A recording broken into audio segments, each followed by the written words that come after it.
Good afternoon, ladies and gentlemen, and welcome to the broadcast of the Sooner Athletic Conference Baseball Tournament Championship game here today at Bill Smith Ballpark on the campus of the University of Science and Arts of Oklahoma. The two teams we have playing today are two top 25 teams in the NAIA, both jockeying for a positioning in the postseason tournament and as well as obviously the Sooner Athletic Conference tournament title. We have the visiting team for this game will be Texas Wesleyan. They're currently ranked 12th in the NAIA, and also the home team will be the top team in the NAIA, the Oklahoma City University Stars. Both teams got through their brackets to get here from this weekend. OCU hosted their bracket over at Oklahoma City University at Jim Wade Stadium. They went 3-0 in their tournament with sweeping the entire field. Obviously, two 4-team brackets is how it's set up through the Sooner Athletic Conference baseball tournament. Double elimination. The Stars knocked off Southwestern Assemblies of God University 11-5 game 1 on Friday, then turned around and won a bit of a obviously high-scoring affair, 12-10 over Mid-America Christian, and then yesterday knocked off St. Gregory's 11-6 to get here to USAO for the Sooner Athletic Conference Tournament Championship game. Texas Wesleyan, they made it a little bit tougher on themselves, but they got here just the same. They won the first game against Wayland Baptist 9-5, and then dropped the second game in the winner's bracket game against USAO 9-0, and went through the loser's bracket. Had to go through and play really one extra game. Technically, it was really two extra games if you think about it, because Wesleyan played 2 on Saturday and 2 on Sunday. After losing 9-0 to Wesleyan, they turn around with a 13-7 win over Wayland Baptist to get to the bracket pool championship game against USAO. They had to beat them twice yesterday and did so. One game won 11-7, turn around and won game 2 11-6.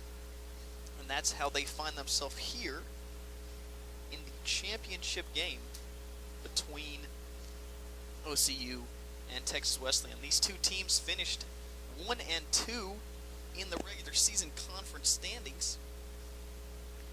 USAO finished third, right behind the both of them. This season, OCU currently sits at 44-8. They finished the conference with an 18-3 overall record, playing 3 less games than the rest of the conference because of a extreme tornado almost that came through Oklahoma City and wiped out their 3-game set at the end of the year against Southwestern Assemblies of God. Texas Wesleyan finished with a 20-5 mark in conference play, 45-12 overall this season, so they do have one more win than the top-ranked Stars. Also 4 more losses. Like I said, they've just played more games because of that storm that came through. OCU also had a few games that were canceled throughout the year. Arlington Baptist canceled a couple of games. Dallas Christian canceled a couple of games. And it left OCU kind of lacking in the midweek game department throughout the year. They did win the conference, however, and they are number 1 in the NAIA. I mentioned earlier that these two teams will be jockeying for positioning in the NAIA postseason tournament. OCU did get a bid to host that opening round at Jim Wade Stadium next week. It'll actually start a week from today at Jim Wade Stadium. Those teams will be determined who makes which bracket and what their seeding is in that bracket on Wednesday, the 11th. Both these teams are pretty much in the tournament already. But you do get an auto bid for winning this tournament. The Sooner Athletic Conference has 9 teams that play baseball. Therefore, they get one auto bid to the postseason tournament.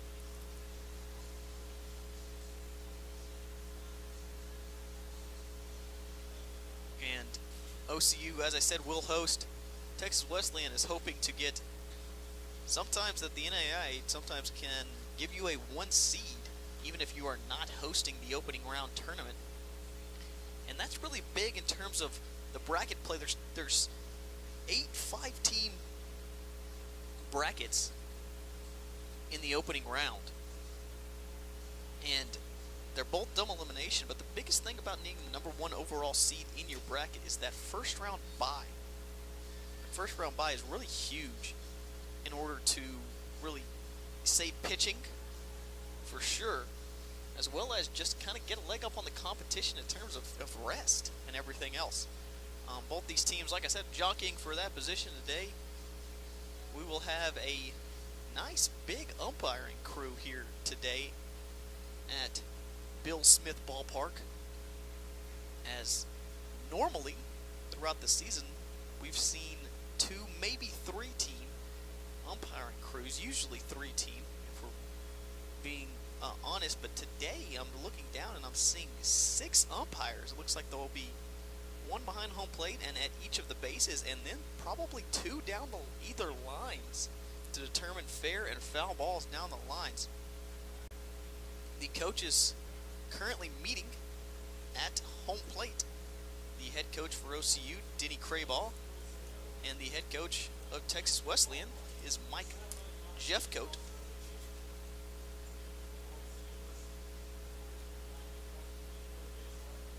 We will get you the starting lineups here right before we do the national anthem. Like I said, OCU will be the home team. Texas Wesleyan will be the visitors. So we'll go start with Wesleyan. Leading off for Wesleyan, number 25, Blake Seaton. He will DH today. Seaton hitting .384 on the year. Next up is number 19, second baseman, Caden Williams. He is he's the third on the team with a .399 batting average. Luis Ramon will bat third and play third base. Kiki Menendez, the leading hitter on the team, batting .404 this year, will bat in the cleanup spot and play in right. Casey Moses will bat fifth. He wears number 10 and he'll play shortstop. Batting sixth is number 20, Dylan Muschels. He will play in left. Batting seventh will be Julio Ibarra. He wears number 28 and plays first base.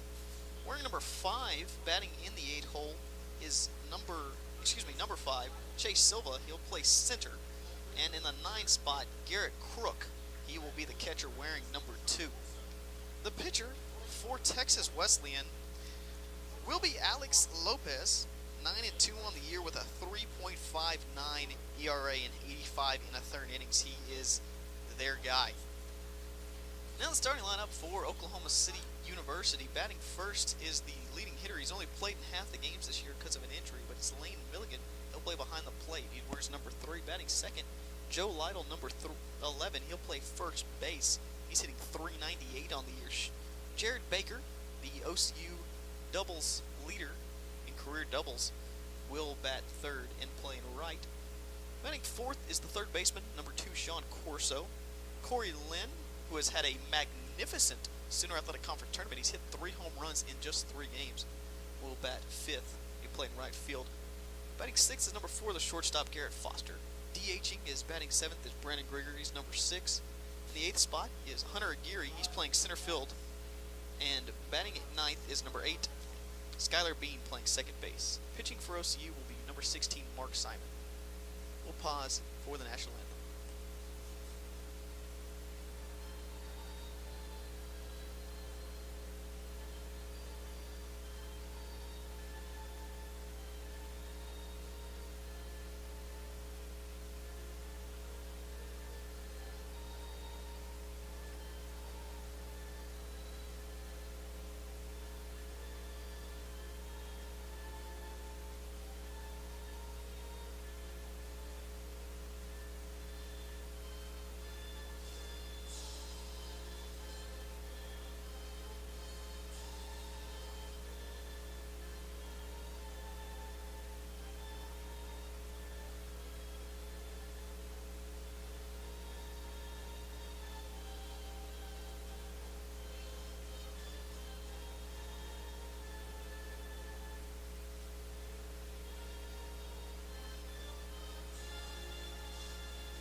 We're about to get underway here at Bill Smith Ballpark on the home of the USAO Drovers.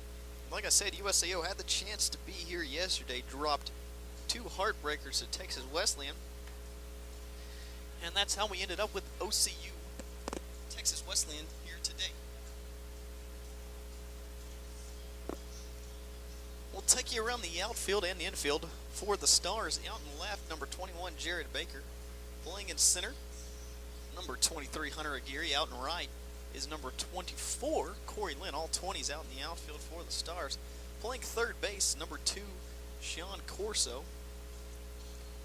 Over at shortstop, number 6, Garrett Foster. He wears number 4. He plays in the 6th spot. That's what I got confused on there for a second. Playing second base is number 8, Skylar Bean. Over at first base, number 11, Joe Lytle. The battery for the Stars behind the plate, number 3, Lane Milligan. And pitching is number 16, Mark Simon. Simon, a big-time strikeout pitcher this season for the Stars. 81 Ks. He's second to only Matt Young and Roberto Delgado on the team. He's 9-1 this year with a 3.73 ERA. Started 12 games this year. He's thrown 2 complete games this season. Given up 56 hits, 26 earned runs. He's walked 17. Like I said, struck out 81. He's only given up 4 home runs on the year. He's thrown 4 wild pitches. He's hit 15 guys on the year, so watch out for that today.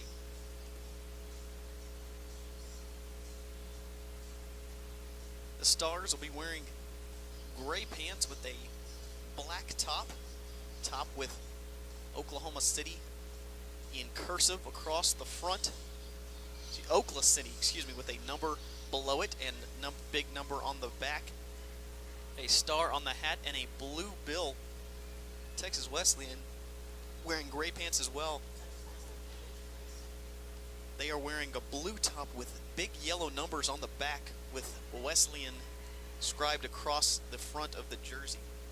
We're about to get underway here at Bill Smith Ballpark. Leading off will be the DH for Texas Wesleyan, number 25, Blake Seaton. Simon steps onto the mound, and we are ready to play baseball here in the Sooner Athletic Conference Championship game. First pitch is fouled away to the left, and we are underway. Seaton hitting .384 on the year, 185 at bats. He's got 53 runs scored and 71 hits on the year. Simon toes the rubber again.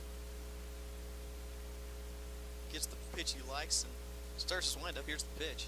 Up and away, ball 1.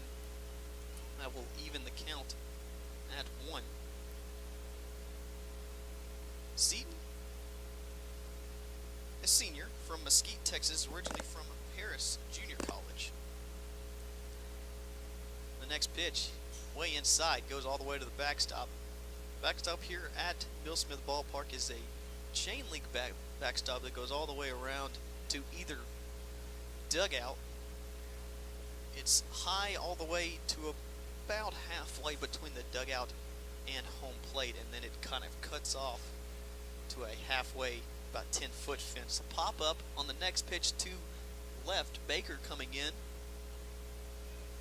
He makes the play, and there's one away.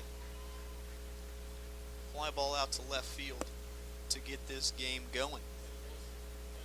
Up next is the second baseman, Caden Williams. Williams hitting .399 this year. Got a .730 slugging percentage. That leads the team. 37 RBI, 9 home runs on the year. He's also got 18 doubles. That leads the team as well. Simon in the windup. And here's the first pitch. Inside, called a strike. Thought that was a bit off on the inside corner, but he got the corner. We'll see how big or small the zone is behind the plate today. If that's any indication, it might be a big zone. Here's Simon with the 0-1.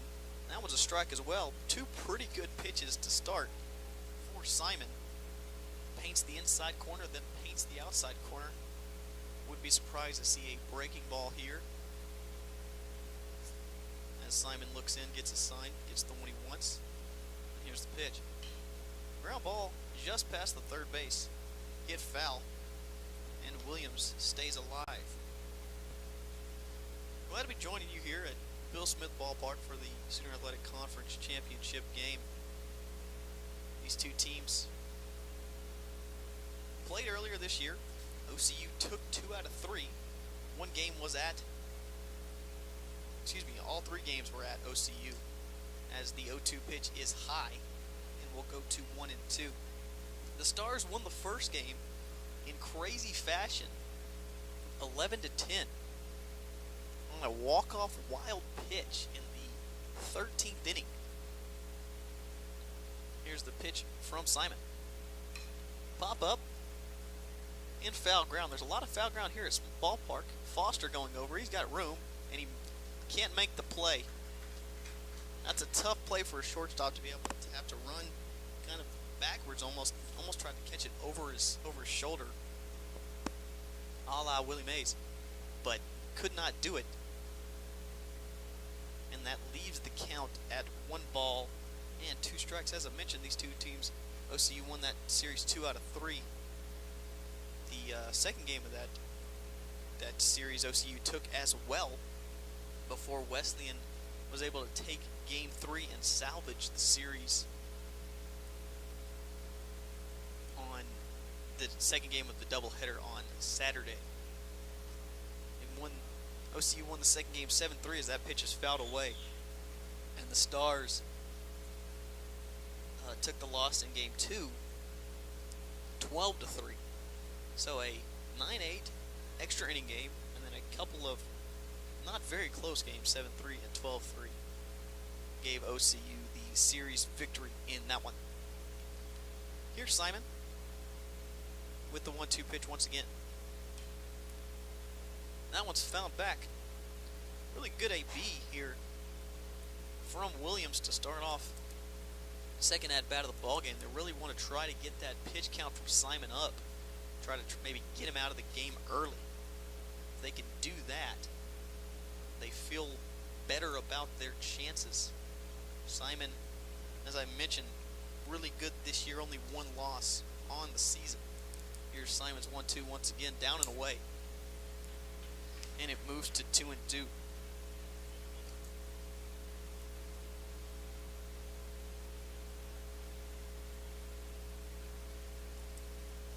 Two pitch coming from Simon. Up. And it moves to 3-2 once again. A quality at bat here from Williams. The second at bat of the ball game. I believe it's a 8-pitch AB already for Williams. He's been fouling off a lot of pitches. Got a new life by Foster, kind of misplaying the ball out and left in the foul ground. Simon's 3-2 pitch called strike 3, and he knew it. Caden Williams saw the pitch go by and just kind of started walking to the dugout immediately before the strike 3 was even called. Pitch was really up in the zone a little bit, if anything, but it was over the outside part of the plate and pretty much belt high. Then bring up 3-hole hitter Luis Ramon, as Simon delivers the first pitch at the knees for a strike.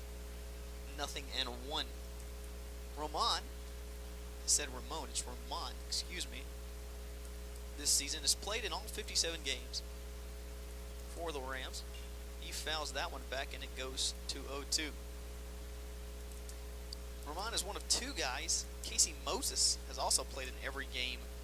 Started in every game for the Rams, excuse me. Julio Ibarra has played in every game as well for the Rams, but he's only started in 55 of those 57 games that they have played. 45-12 on the year, as I mentioned, 20-5 in Sooner Athletic Conference play. The 0-2 from Simon just missed away. Simon kind of took a step towards the dugout like it was strike 3, but it was just off the edge of the plate, and we'll go to 1 ball and 2 strikes. Ramon waits, and here's the pitch. Down in the dirt. Nice block there from Lane Milligan, and it's 2-2 and 2 outs. Ramon hitting .360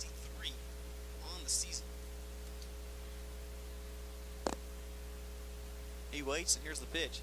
Down and in again. So after it's 2 at-bats in a row here for Simon, where he's gone 0-2, and the opposing team has worked the count back to 3-2. Simon got the K last time. We'll see if he can do it again, or if Ramon can get a base hit. He works a walk and flips the bat all the way back to the dugout. Wow. There's a 2-out walk for Luis Ramon. When he saw that pitch go by, it was definitely up, and he knew it.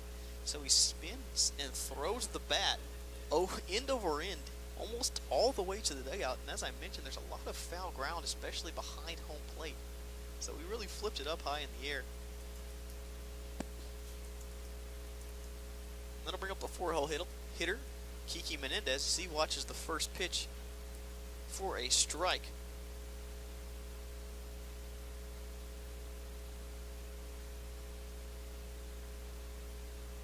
Menendez, the 4-hole hitter, playing in right field today. There's a strike 2 as well. Once again, Simon gets ahead 0-2 on a hitter. That's 3 straight batters. Like I mentioned, you got a strikeout and a walk from the previous 2. We'll see what he can do against Menendez here.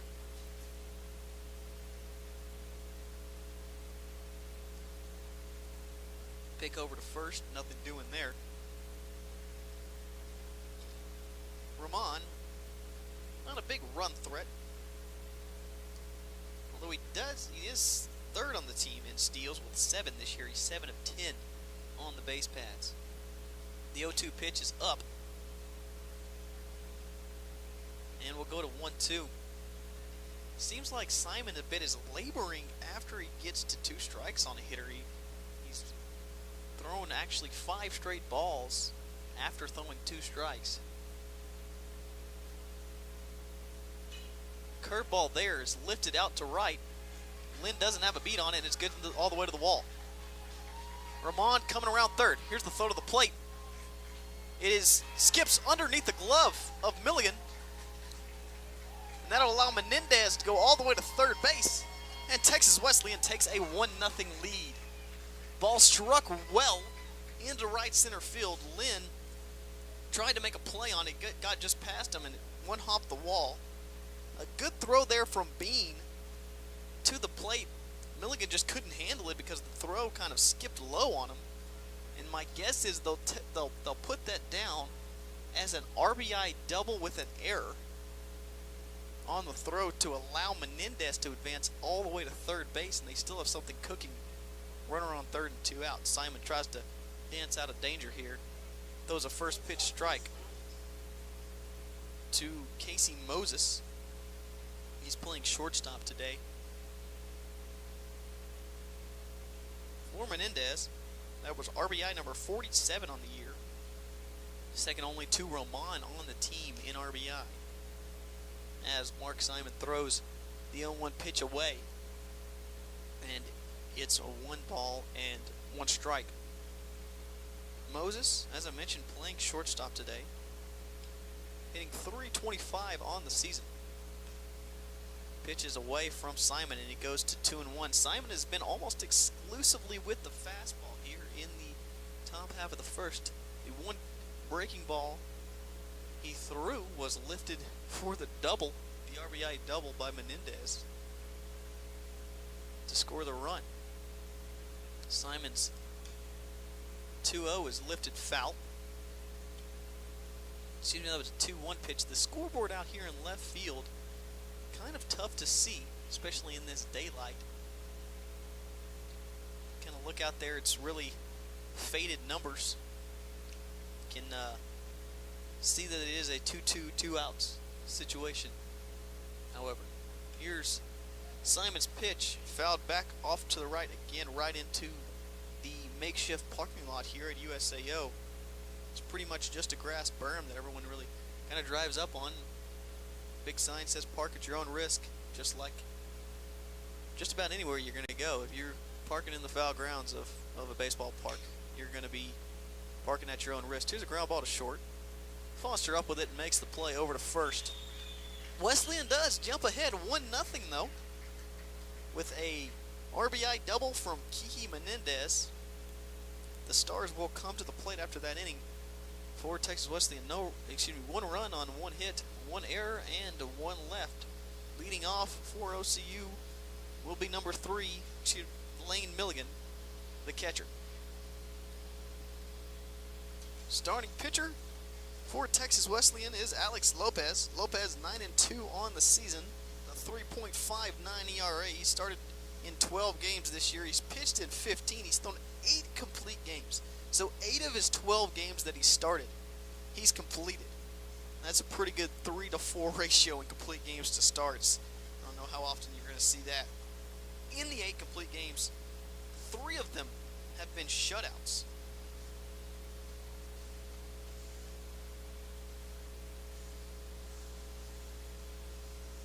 One of his losses this year, however, one of his 2, was against Oklahoma City. He technically got the complete game because it was just a 7-inning ball game there in the doubleheader on Saturday.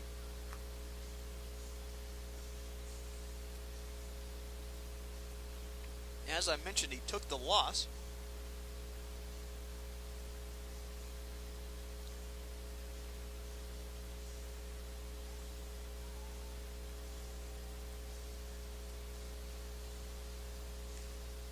In the game, he pitched 6 innings, allowed 10 hits, 7 runs that were all earned. He walked 4 and struck out 8. He also hit a batter and threw a wild pitch. He threw 124 pitches in that game. Leading off is Lane Milligan. Milligan this year, the top average on the team, albeit in limited action. As I mentioned, he was hurt for pretty much the first half of the season. Lopez up. The first pitch hits the outside corner for strike 1. If you're looking for an umpire to trying to find maybe a sweet spot of something that you really think you can go with, it's the away pitch to lefties, it looks like, as the second pitch is fouled away and is quickly 0-2. Here to Lane Milligan. Milligan hitting .432 on the year.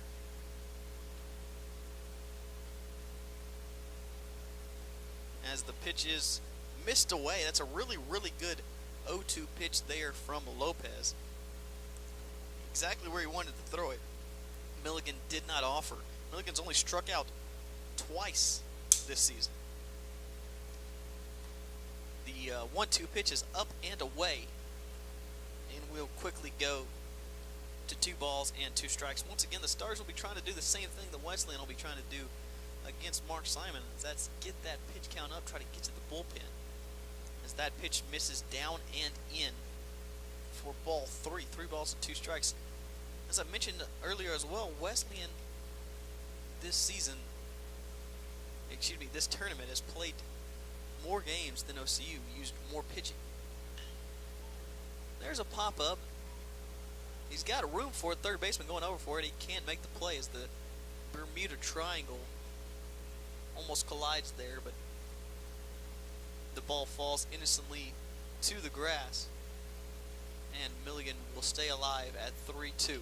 6 pitch at bat here for Milligan to open up the ball game. As I was saying earlier, the Rams are 4-1 on the tournament, meaning if you do math correctly, they've played 5 games this season.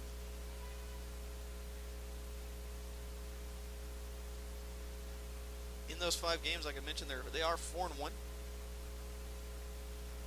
As Milligan stands in here. Lines it in center field. Center fielder has a beat on it. And there's one away. Center fielder for Texas Wesleyan, Chase Silva, makes the catch. And that'll bring up the first baseman, Joe Lytle. Lytle has been switching off between catching and first base pretty much since Milligan has been in the lineup. Lytle steps in, looks for the pitch from Menendez. Down and away. Ball 1.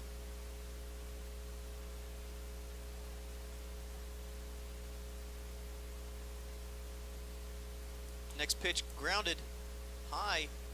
It hits in front of the plate. One hops right to the pitcher, and Lopez makes the play. They're quickly 2 away. Same thing really happened for Wesleyan in the last half inning. 2 quick outs. Then he had the walk and the RBI double to score a run. And now we sit at 1-0. As that'll bring up Jared Baker. Baker, the senior, out of Edmond. Ball inside. Baker playing out in left field as he has the entirety of the season. He has started 51 of the Stars' 52 games this year.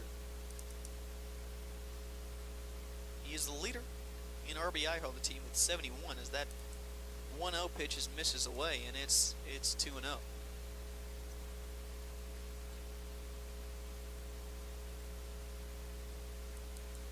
2-ball, no strike pitch from Lopez. Fouled off right between the legs of Baker, and it's 2-1. Lopez really doing a good job trying to stay away and down. That's really the best place to kind of throw Baker. So he can hit a lot of different pitches, and he has a really good eye. But if you stay down and away, you have a tendency to kind of roll over those. And as I said that, he loops a down and away pitch into left field for a single. Pretty good spot there from Lopez. Baker just goes right with the pitch and hits a single into left field.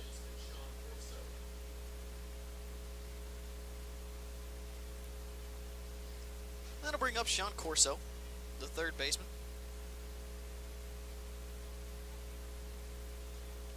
Corso this year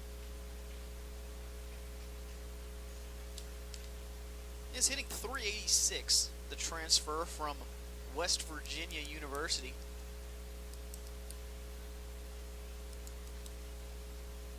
Stands in here against Lopez. Lopez comes set. Pitch misses, I guess, just down and away. Yeah, the catcher signals. Menendez signaling to Lopez to get it up. Excuse me, that's Garrett Crook behind the plate.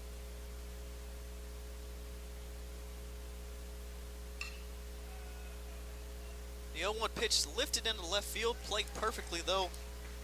Out in left by Muschels. And that'll be the last out of the inning. The Stars get a hit, nothing more. 1-0 Wesleyan as we go to the top half of the second inning.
go to the top half of the second as Dylan Musels will lead it off. Musels playing out in left field made 2 of the 3 plays in that last half inning. Excuse me, just 1, as I thought Milligan had made one of those outs in center, at left, but he flew out to center as the first pitch misses down and away. Second pitch grounded over to third. Corso up with it, throws it across a high throw. Lytle leaps, comes down on the bag, and there is one away. Corso kind of let that ball sail a little bit on him. Luckily enough for him, it wasn't too high, and Musels does not run extremely well down the line. I'm sorry about that. Lytle was able to come back down on the bag before Musels could run through it. That'll bring up Julio Ibarra, the first baseman. Ibarra fouls one back after the first pitch. Ibarra, this season, he's hitting in the 7 spot today, but he's also hitting .346 on the season, as the next pitch is a wicked slider there from Simon, and it's no balls and 2 strikes. Simon has been touching 90 on the gun a couple of times, as the 0-2 pitch is fouled away. Once again, Simon getting to 0-2 quickly, unable to put other guys away.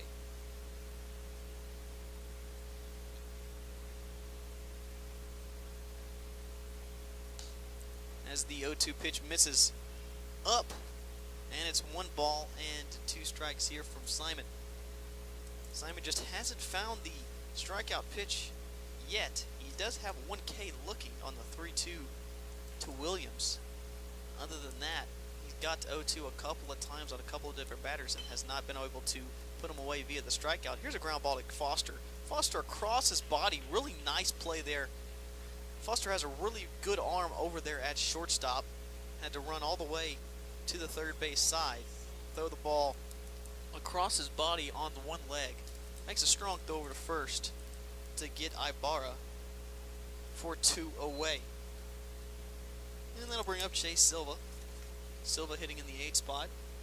Batting .209 on the year. He's playing in center field. Grounds it all over to Foster once again. Foster up with it across the diamond, and it's a quick 1-2-3 inning there from Simon.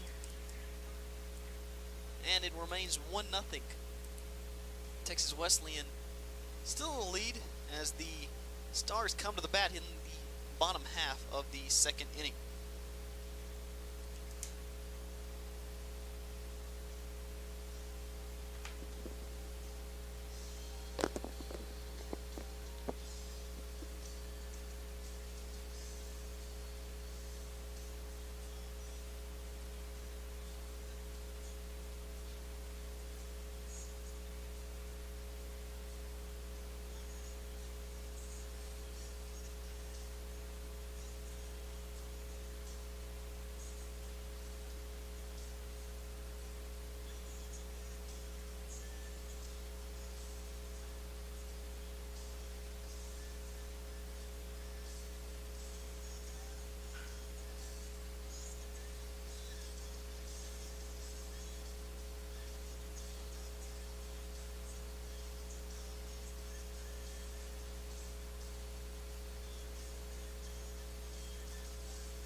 Back here at Bill Smith Ballpark in the bottom half of the second inning.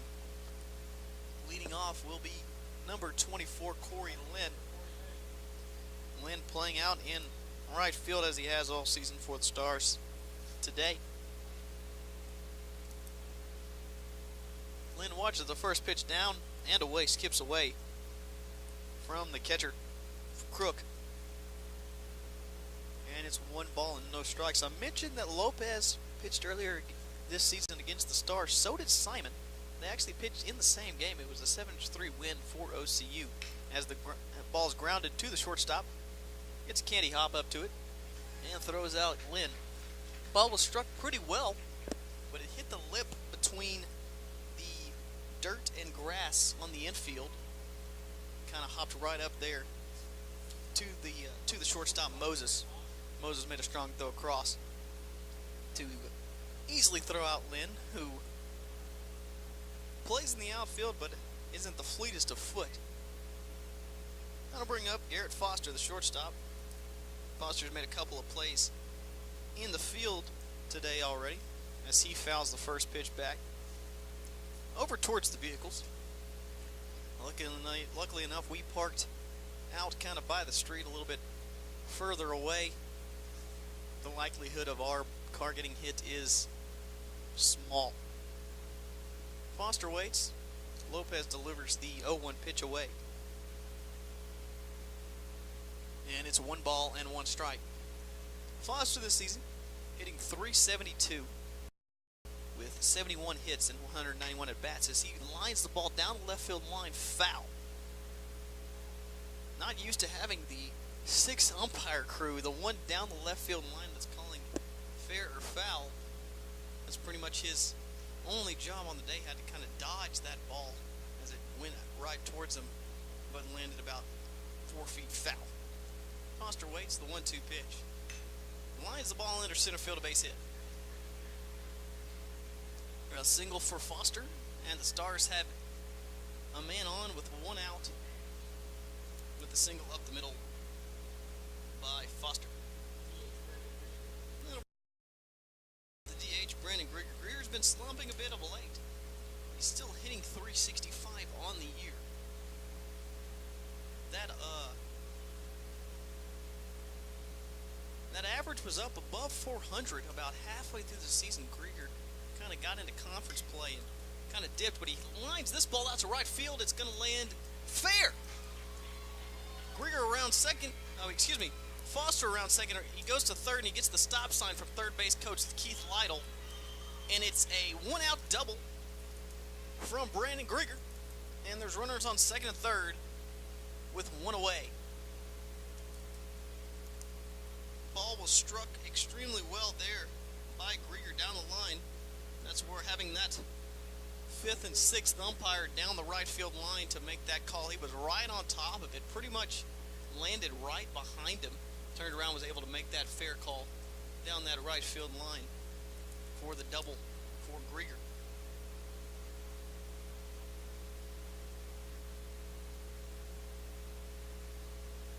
That'll bring up Hunter Aguirre, the center fielder. Aguirre hitting .326 on the year.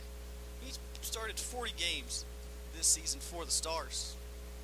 Lopez was looking in, and it looks like they're going to talk about what sign they're going to go on. This is the first time that OCU's had a man on second base. They don't want any chance of stealing signs here, so it looks like they're going to go to a different sign on the home plate catcher. Aguirre at the plate. Lopez with the pitch down and in. Good stop there from Crook behind the plate, and it's 1 ball and no strikes. Aguirre this season, 36 RBI, 12 walks, and 7 hit by pitches, so he gets on base quite a bit in addition to his base hits. Aguirre grounds the ball off the mound right to the pitcher. Strong throw over to first from Lopez. Very unproductive out there from Aguirre. Doesn't get the run home as Lopez makes the play easily. And there's 2 away for Skylar Bean, the 9-hole hitter. Aguirre just kind of got that one in off the hands, hit right in front of the plate. Right to Lopez. Easy play. Looks, and he had time to even look Foster back over at third base. That'll bring up Skylar Bean, the second baseman here for today's game. Bean stands in there, no batting gloves. Pitch down and away, misses from Lopez, ball 1. In the game earlier this season on April 8th, Lopez threw 124 pitches, so he can go deep into a ball game. As I mentioned, he's got 8 complete games this season. Lopez The 1-0 pitch blown right by Bean. Bean was trying to lift that one for a 3-1 lead for OCU. Just missed it. And it's even count 1-1. So 1-1 here. 2 outs. Runners on second and third for OCU. Gigantic opportunity for OCU. Score a couple of runs. As that pitch is right on the black. Great pitch there from Lopez. Bean's not going to do anything with that. And the count is 1 ball and 2 strikes. Lopez looking in for a sign now. Gets what he likes. Here's the pitch. Almost the same pitch. He just kind of inched out a little bit further. He hit his spot, but the umpire says no thank you. And it's 2 balls and 2 strikes. Really good pitch. He hit his spot from Lopez. Like I mentioned, just was set up just a bit too far outside. 2-2 count here to Bean. The 2-2 pitch misses away. And it's 3 balls and 2 strikes. Lopez looks a little bit frustrated after that 1-2 pitch didn't go his way. He threw it exactly where he wanted to. It was just a matter of it being just a bit too far off the plate for the umpire's liking. And he's gone 3-2 here to Bean. He does not want to let Bean on here and let Milligan, the leading hitter for OCU, up to the plate. Is he on deck? 3-2 pitch from Lopez, lifted off and away there by Bean. And I'm sure Bean's almost thinking the same thing that I am. Get on base any way he can. Either via base hit to score a run or 2, or via a walk to have the bases loaded for Milligan. Here comes the pitching coach from Texas Wesleyan. I believe that's Kelly Shopping. As he has a little jog out to the mound. He's pointing over at first base here. Not sure what they're discussing as he makes the quick jog back to the dugout, and we're ready to play once again. 3 balls, 2 strikes the count. First base is open.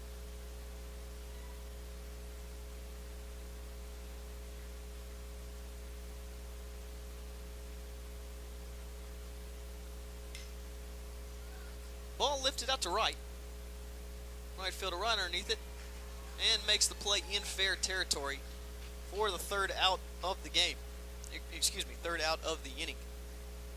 So OCU gets a single from Foster and a double from Grieger.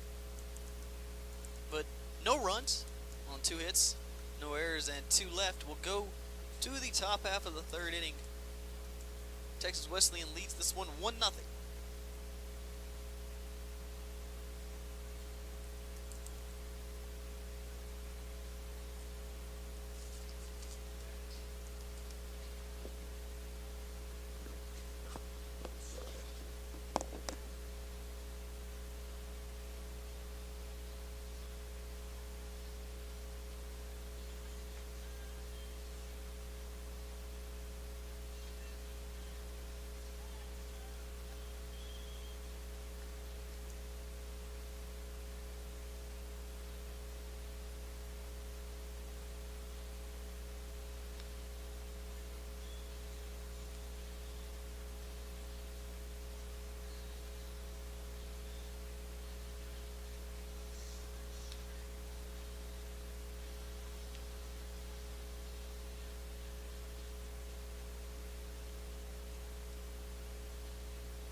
Here at Bill Smith Ballpark.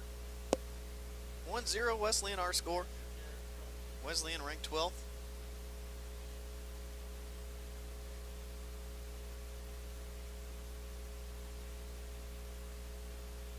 In the NAIA, OCU number 1.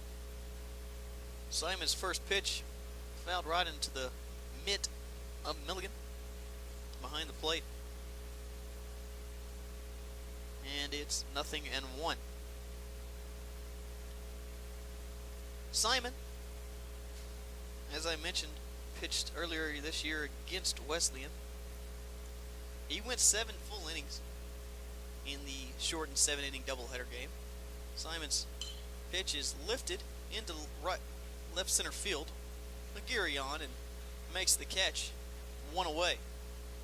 In that ball game, Simon gave up 8 hits, but only 3 runs, only 2 of which were earned. He struck out 5 and hit a batter after throwing 103 pitches over 7 innings. That win at the time moved him to 8-0 on the season. Since then, he has won 1 and lost 1, 9-1 on the year as he delivers the first pitch there to Blake Seaton, and he grounds out. You see that all the time, the 4-1, right? No. The ball's kind of in between Lytle and Bean over there. They both went for it, so no one was covering first. Good job there by Simon to get over and cover the bag. And there are quickly 2 gone here in the top half of the 3rd inning. That'll bring up Caden Williams. Williams struck out looking his first time up. Check swing there from Williams. First base umpire says he did not go. Don't have the umpires' names just yet. I'm trying to work to get them so I can get to you guys.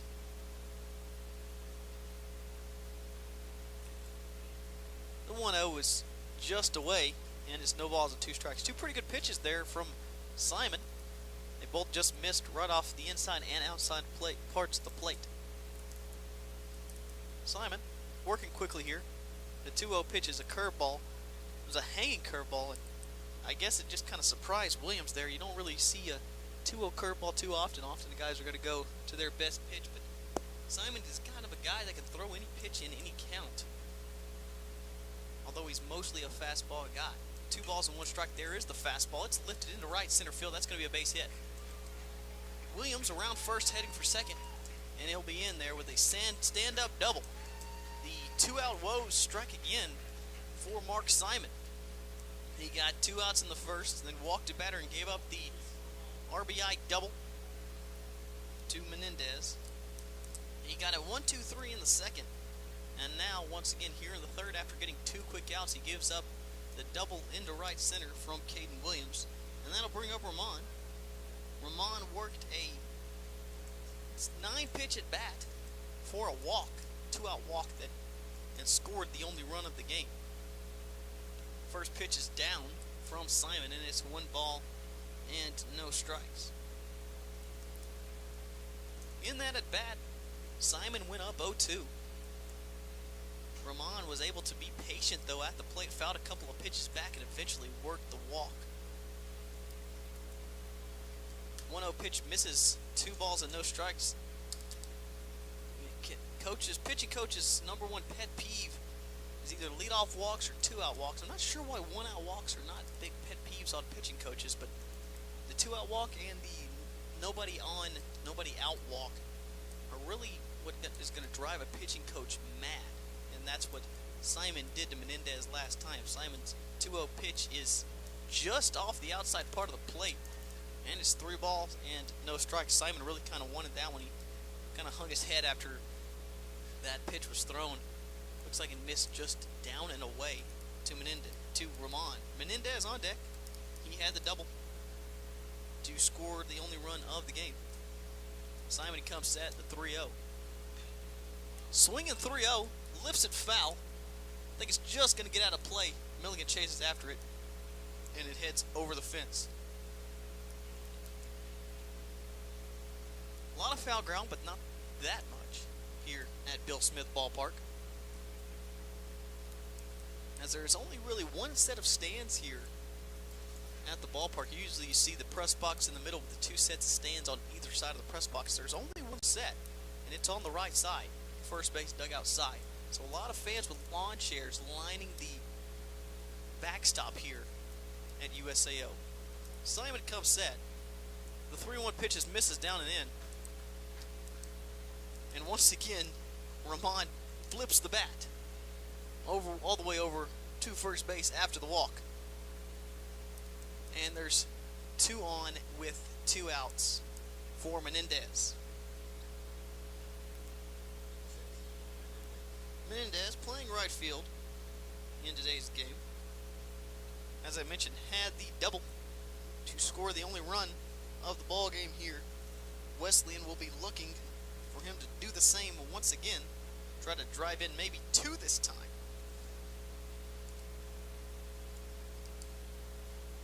Simon set. The 0-0 offering lined in left field. Baker up with it. He'll try to throw to the plate. It's not going to be in time. And that's going to be another run. RBI single from Kiki Menendez, his second RBI of the game. And Wesleyan leads it 2-0. 2 out walks tend to hurt. And that hurt Simon there. The only 2 runs Simon has given up, Williams had the double, the 2-out double, and then the 2-out walk to Ramon, followed up by the RBI single from Menendez. Simon set, still threatening here Wesleyan is with 2 away, the ball fouled back to the right, and it's no balls and 1 strike. Simon struggling with 2 outs, and Wesleyan really taking quality at-bats with 2 outs, knowing that all times that they've scored, there have been nobody on in 2 outs, and just kind of kept trucking along. Got 2 big hits from Menendez to score 2 runs. There's a line drive up the middle of the base hit. Around third is Ramon. Ball's cut off, and it's 3-0 Texas Wesleyan. Casey Moses with the RBI single up the middle. And the Rams lead 3-0. Ramon scores for the second time here in the day's game. Ball hit pretty hard, sharply right up the middle. No chance there from Aguirre to hose the runner at the plate. Still runners on first and second. Still 2 outs. That'll bring up Dylan Masells, playing in left field today. Masells, a 309 hitter on the season, 17 RBI in just 23 games of action. 38 games total. He's only started 23 of them. Masells grounded out to third base his last time up. First pitch, slider in there, 4-strike-1. Simon was not going to get beat once again on a first pitch fastball. He threw the breaking ball in there to Masells. Masells stands in as Simon kind of steps off the back of the rubber, asks for the signs again. Gets him from Milligan and comes set. The 0-1 pitch. Grounded to third to Corso. Corso backs up on it. He's going to go to second short way. Just does get the out to Bean. Really kind of a risky play there from Corso. He gets away with it, and that's 3 outs. Not before another 2-out rally from the Rams. A double, a walk, a single, 3 runs across. Total 2 in the inning, and the Rams lead 3-0 over the top-ranked Oklahoma City University Stars as we go to the bottom half of the 3rd inning. Leading off for OCU will be Lane Milligan, the leadoff man. They'll try to figure out Alex Lopez as he's kind of stymied them through 3 innings.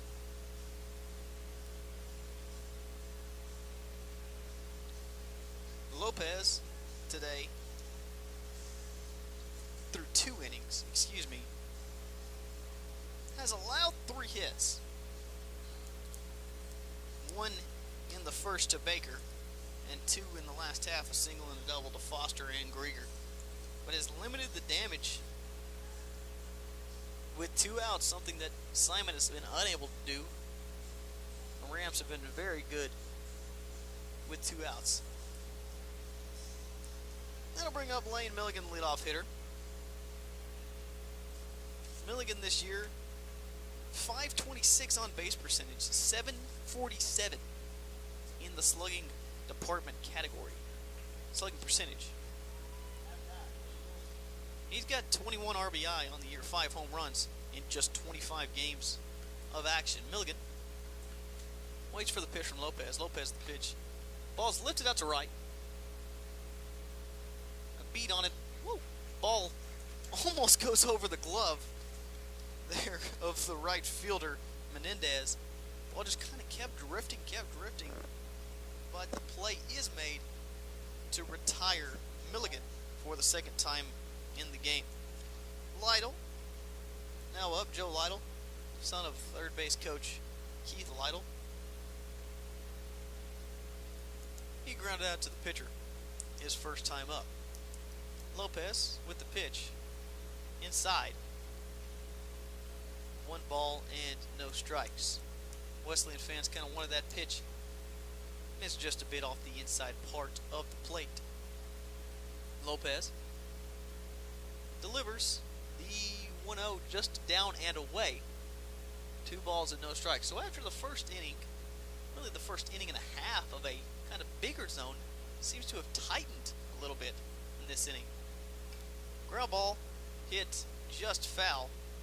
Good thing for Lytle that it was foul. He wasn't even running down the line on that. He kind of that's kind of what he did on his first at bat. He hit the ground ball to the pitcher, just kind of hit this dirt right in front of home plate, and it is really, really hard there in front of home plate. I'm sure this sun beating down doesn't help. They watered it before the game, but there's only so much you can water before you flood the field, as it's just going to cause the ball to completely die if you hit a ground ball in front of the plate. He does it again, but this time it's fouled straight back, and it's 2 balls and 2 strikes. Lytle was a bit out on his front foot there from Lopez. Lopez doing a really good job of mixing speeds, throwing a lot of different pitches and a lot of different counts. Lopez, the 2-2 pitch, lined in the left field, just foul over the third base dugout, and the count remains 2 balls and 2 strikes. Lytle this season hitting .398, third best average on the team, just 1 point behind Baker. Ground ball. Lopez makes the play again, flips it over to first, and records the out. So back-to-back ground outs to the pitcher for Lytle, and there's 2 away. That one's struck much more sharply. Nice play there by by Lopez to get his head out of the way, and then put his glove where his head was to make the play. Then I'll bring up Jared Baker. Baker singled out to left field his first time up. Lopez misses away with the first pitch, 1 ball and no strikes. Wesleyan with the shift on, the second baseman, the shortstop playing right behind second base as the ball's grounded off the foot of Baker. That kind of surprises me a little bit after his last at bat where he shot the ball into left field, really hard hit ball on the pitch down and away. If Baker hits a routine ground ball to where the shortstop normally plays, it's going to be a base hit. Third baseman playing where he normally plays, behind the bag over at third base. Baker not really a threat to bunt, not a quick guy. Ball hit out to right field, and that one's a no-doubter. Home run, Jared Baker up off the hill over the street out and right, and the Stars get one back, 3-1. Jared Baker with the home run. Baker with his 17th home run of the season. That leads OCU his 72nd RBI of the season. That also leads the Stars. And the Stars cut the lead to 3-1 with Baker's solo blast.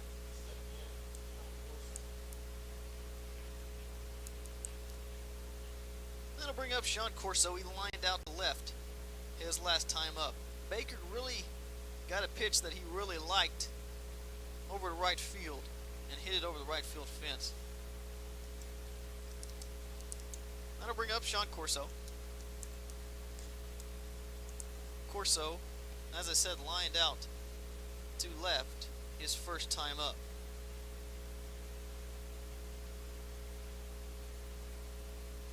So there's a ball up. All 4 runs here in the first 3 innings of today's game have come with 2 outs. 2 out knocks for both of these teams to put us at 3-1. Here's Corso. 2-0 pitch, grounded to shortstop. Shortstop Moses up with it, throws it across, and that'll do it for the inning. The Stars get one back. 3-1 the score as we go to the top half of the 4th inning. Mark Simon back out for his 4th inning of work.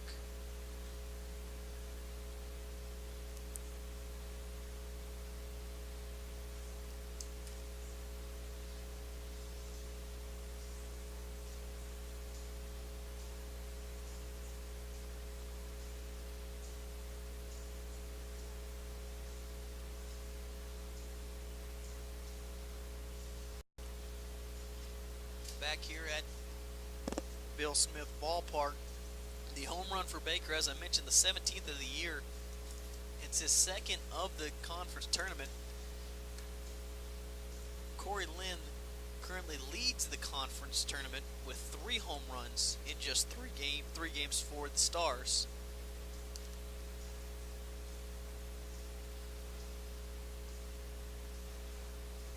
Simon trying to work a quick inning.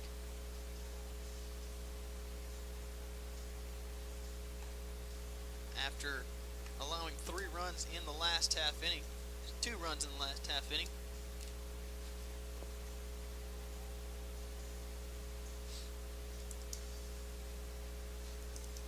The big story for Simon so far has been allowing runners to reach base, and really for Wesleyan, hitting with 2 outs.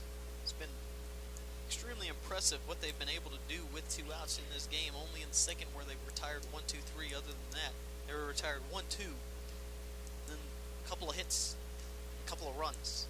As the first pitch, the slider swung on and missed from Simon to Julio Ibarra. Ibarra grounded out to short his first time. This time he lifts the ball to the left. Baker looks like he has a beat on it, and he does. Makes the play. And there's quickly 1 away on 2 pitches for Simon.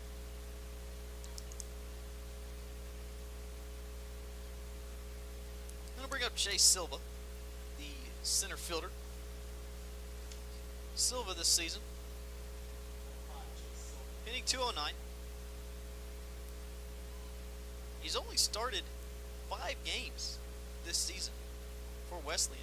Kind of a surprise he's starting here in the championship game. He's played in 47 games, so he's seen a lot of action either as a pinch runner or a late defensive substitution. But he's only started 5. Now, this is his 6th start. Ground ball to third base, Corso. Corso makes the play, throws it across, high throw once again. This time it's not time. That's the 2nd time a ball's been hit to Corso, and he's thrown the ball across the diamond high. The first time they got away with it, as the runner Musels was thrown out before he could reach the bag. This time Silva, a much faster guy, playing and ranging out in center field for Wesleyan, beats the throw, and I'm guessing that'll go as a E5 on the throw by Corso, and there is a runner on.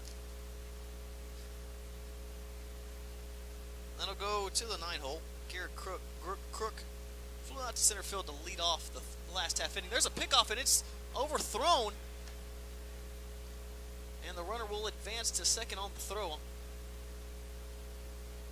The first base umpire instruction before the play even began, Lytle kind of reached over the top of Silva and fell right on top of him. And he was not able to get up and go to 2nd base. He eventually got up and went, but he was awarded 2nd base anyway. So now there's a runner on 2nd after back-to-back errors by the OCU defense.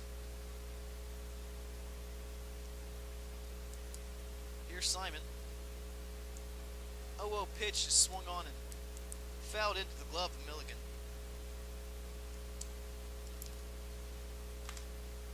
Crook this season, hitting .255. and 102 at-bats on the year. He's got 26 hits, 4 doubles, 4 homers, 20 runs batted in.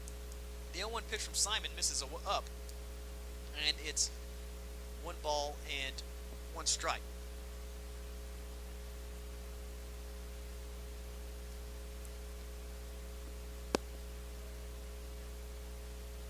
Simon looking in.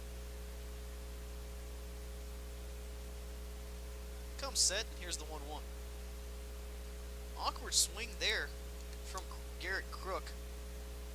I think he recognized that it was a breaking ball a little late, and he got his front foot down just a little too early. Kind of let his hips go first, and his hands came through later on the swing.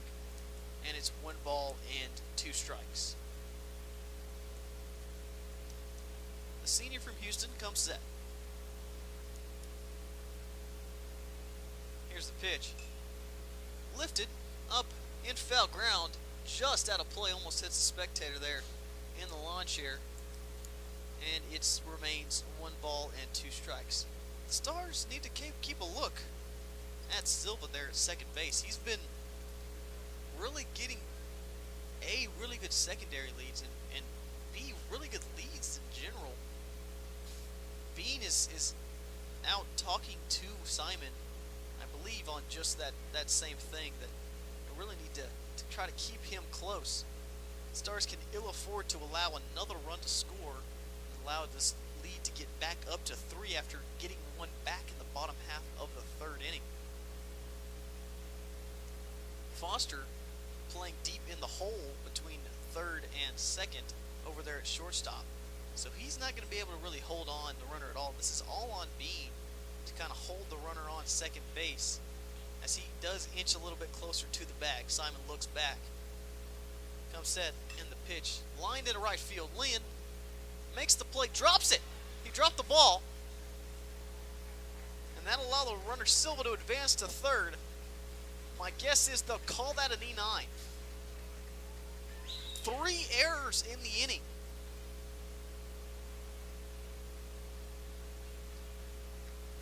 For OCU. And that'll bring in a courtesy runner. Courtesy running over at first base. For the catcher Crook is number 4, Chandler Shokoff. Just a disastrous inning defensively for OCU. Simon has really pitched fine in this half inning. Got the ground ball to Corso. That ball wasn't hit hard at all. Corso just kind of didn't set his feet and let the throw sail. And then that ball was kind of lazily hit out to right. And I think Linn looked up to try to see if the runner was going, and he couldn't make the play. That one's lined to the right field, a base hit, and that'll score another run for Texas Wesleyan. Blake Seaton with his first hit of the game, and it's 4-1 Wesleyan with the lead. So the 2 errors come back to haunt. Actually, 3 errors in the inning come back to haunt OCU as a run scored. And that will go down as an unearned run for Simon. Here comes Denny Craball to talk to the entire infield as everyone comes in.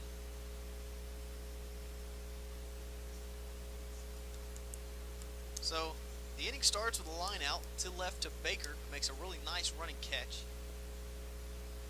Then Silva gets on via the error by Corso on the slow ground ball. Crook, he advances to second on the failed pickoff. Error thrown by Simon out into right field. Then Crook reaches via the error by Cory Linn. That allowed Silva to go to 3rd. And then Seaton with the ground ball just underneath the glove of Joe Lytle over at first base. Scored a run, made it 4-1, and brings up Caden Williams. Williams doubled his last time up into right center field. So Wesleyan taking advantage of the miscues by the Stars. Simon comes set. Ball misses low, and it's 1 ball and no strikes. 4 errors in the game for OCU, none for Texas Wesleyan. And Wesleyan with the 4-1 lead on the scoreboard. Simon comes set. The pitch to Williams. Williams lines it into left field, just foul. That would have scored 1, maybe 2 more. As he was just out in front of that breaking ball there from Mark Simon. Williams this year hitting .399 coming into today. 9 home runs, 3rd on the team, 37 RBI, 56 hits, and 148 at-bats. He's also struck out 23 times on the season. Simon will be looking for either a strikeout or a ground ball to try to minimize the damage. Simon comes set, the ball misses low, and it's 2 balls and 1 strike.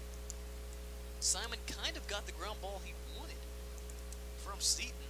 The ball was struck really well though, and Lytle just unable to go down and stab it over at first base to score the first run of the inning. Ground ball to short. This could be 2. Foster misplays it. And the runner's going to come around from third, and he will score. 4th error in the inning for Oklahoma City. Makes it 5-1 Texas Wesleyan. That was a tailor-made double play ball right to Foster. He kind of squatted down. The hop came up to him, right to his glove, and it just hit off his glove and went right over the top of him. 4 errors in the inning. 2 runs in, both unearned. And Wesleyan leads 5-1. Simon has to be thinking, what can I do to get an out? This ball hits his Bean sharply.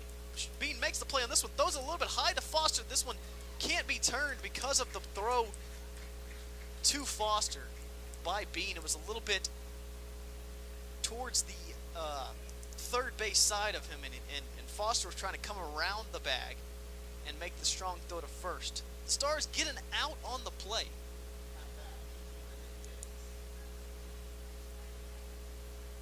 A runner advances to third, and there are now 2 away. And that'll bring up Kiki Menendez, who has 2 RBI already on the day.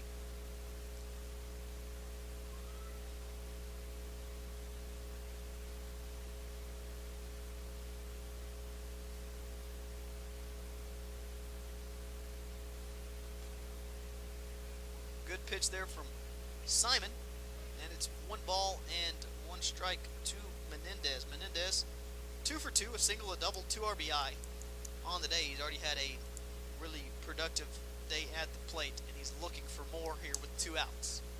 He got both of his other hits with 2 outs and scored 2 runs. Third to first move from Simon. Never works. Everyone still tries it. The Stars uncharacteristically just playing poor defense here today, especially in this half inning with 4 errors. Simon comes set. Ball lifted into right center field. Aguirre calls off Linn and makes the play. And mercilessly, the inning is over. Wesleyan scores 2 runs and does not record, they did record 1 hit in the inning.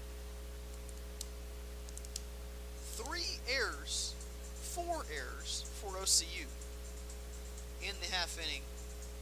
And the Rams extend their lead 5-1 here in the 4th inning. The Stars will try to get some of it back here in the next half inning. They haven't really been able to do much other than the 1 home run by Baker. And you got to think that Denny Crable is talking him up in the dugout right now after that horrendous half inning defensively. Only 1 hit, as I mentioned, for Wesleyan in that half inning. And if you're OCU, you got to think in an inning where you make 4 errors, to give up just 2 runs in the inning, you usually would take it. If I told you, hey, you're going to make 4 errors in an inning, and that's going to happen, how many runs do you think the other team's going to score? Typically, you got to go with 5, 6, maybe even 7 runs in that inning. The Stars did limit the damage. It was a really good job, I feel like, by Mark Simon to keep his composure on the mound, continually to get pitch after pitch, stay in the strike zone.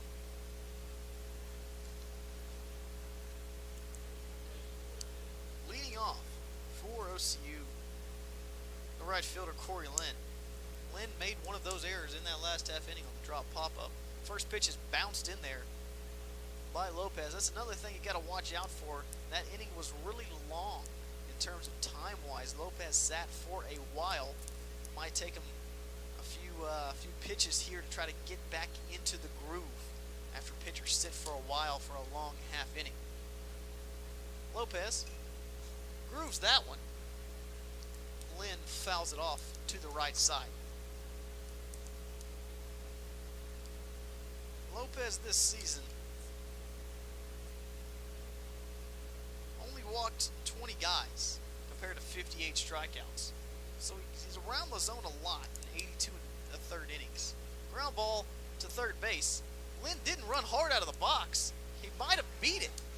He hit it off kind of the front part of the dirt I was talking about earlier, right in front of the plate, that's really hard and causes a high hop.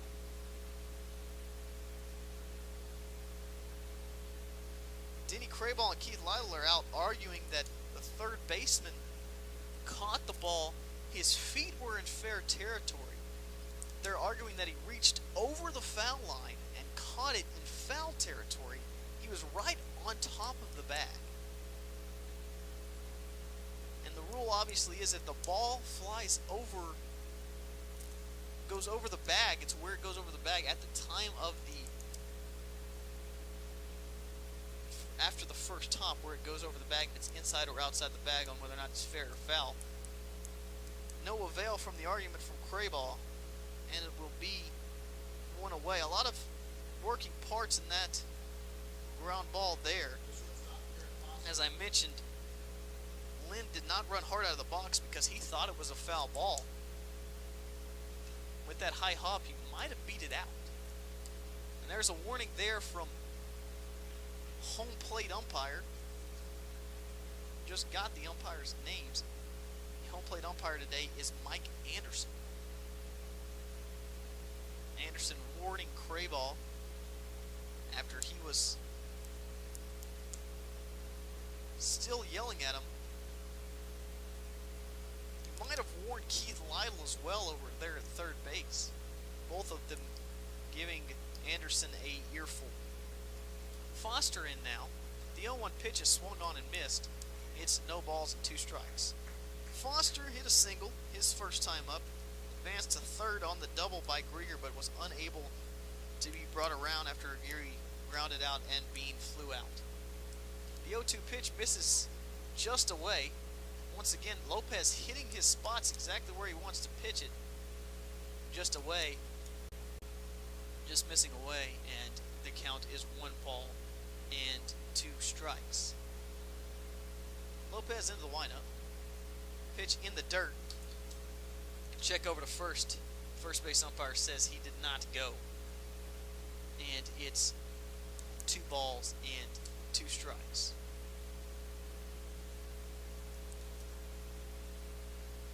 Lopez has already thrown in this tournament. As the 2-2 pitch misses in the dirt, it's 3 balls and 2 strikes. Lopez threw 6 innings earlier this week. Matter of fact, on Friday, just 3 days ago, he threw 6 innings, gave up 11 hits, 5 runs, 4 earned. He struck out 1 in the win over Wayland Baptist. They won that game 9-5 in game 1 of the tournament to go into the winner's bracket pool before losing to USAO 9-0. There's a ground ball to third. Third baseman up with it. Strong throw across, gets Foster. And there's 2 away. Third baseman Luis Roman made a couple of nice plays, nice strong throws across the diamond for the first 2 outs of the inning. Then I'll bring up Brandon Grieger. Grieger doubled into right field his first time up. Lopez with the pitch. Curveball that didn't break, stayed up. 1 ball and no strikes. Lopez works really quickly on the mound. The 1-0 pitch. Swung on and missed. High fastball. Grieger couldn't catch up to it, and it's 1-1. So 1 ball, 1 strike. 2 outs here. Wesleyan leading 5-1. Ball hit into left field, a base hit. Another hit from Grieger. He's 2 for 2 today. And the Stars have a 2-out base runner. Grieger has seen time this year exclusively as the DH, as he is still coming back from surgery this past summer. Unable to throw, but he can swing the bat.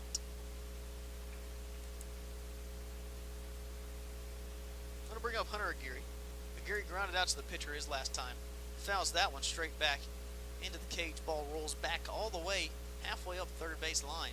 Third baseman comes up and get it. Tosses it into the OCU dugout. No balls and 1 strike here on the count to Aguirre.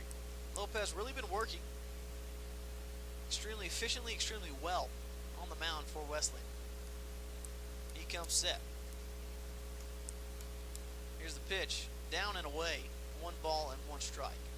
The Rams are looking for their first Sooner Athletic Conference title in the tournament title in baseball. Of course, their basketball team just won the NAIA basketball men's title.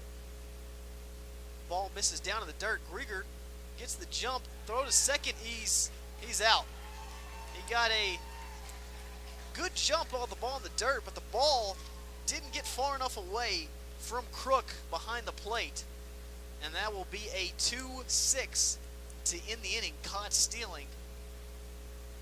So nothing more after the single. He's erased, but by Crook, Grieger is on the base pads.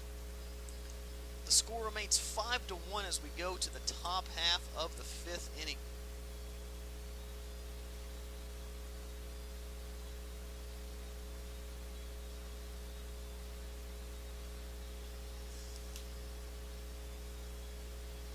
I mentioned that Wesleyan men's basketball won the NAIA title. OCU women's basketball won the NAIA title earlier this year. So we have a matchup between the winners of both NAIA basketball titles, women and men's, for 2017.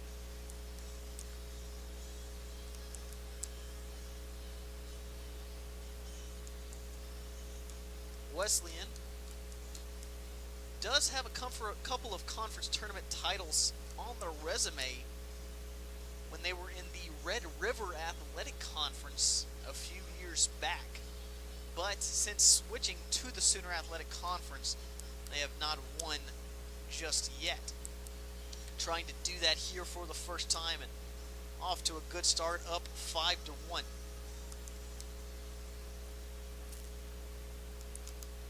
Simon out for his 5th inning of work.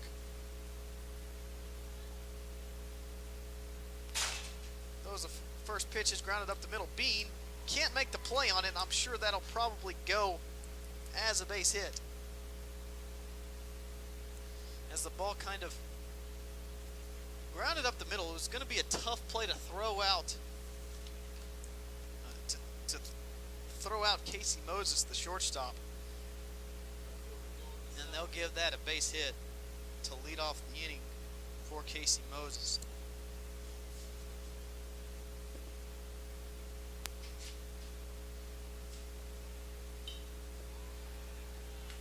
Paul popped up on the infield. Lytle in makes the play. And there is one away. The runner, Moses, was off with the pitch on the stealing on the first pitch. He had to retreat quickly. The ball hung up long enough for him to get back to the bag. Lytle made the play for the first out of the inning. That'll bring up Julio Ibarra. Ibarra hitting .346 this season. 188 at bats, 65 hits, 11 doubles, 9 homers, and 42 RBI.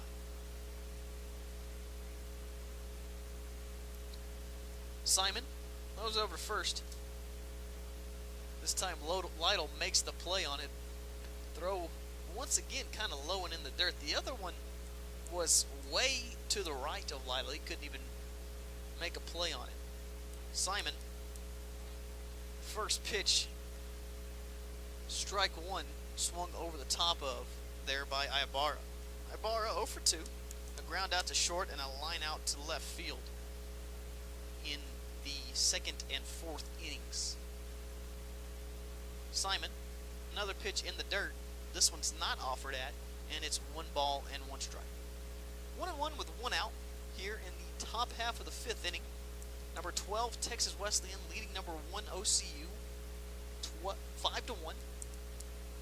Simon set the 1-1. Before that, we'll have a throw over first. Simon's got a pretty good move. And Moses has already shown that he will run after running on the first pitch of the last at-bat.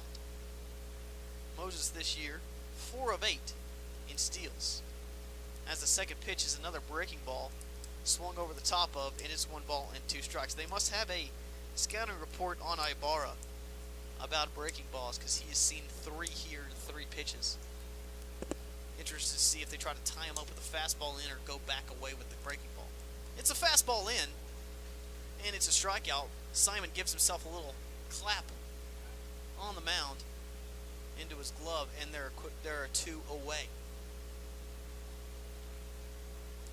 Like I said, he went breaking ball, breaking ball, breaking ball to start the at-bat.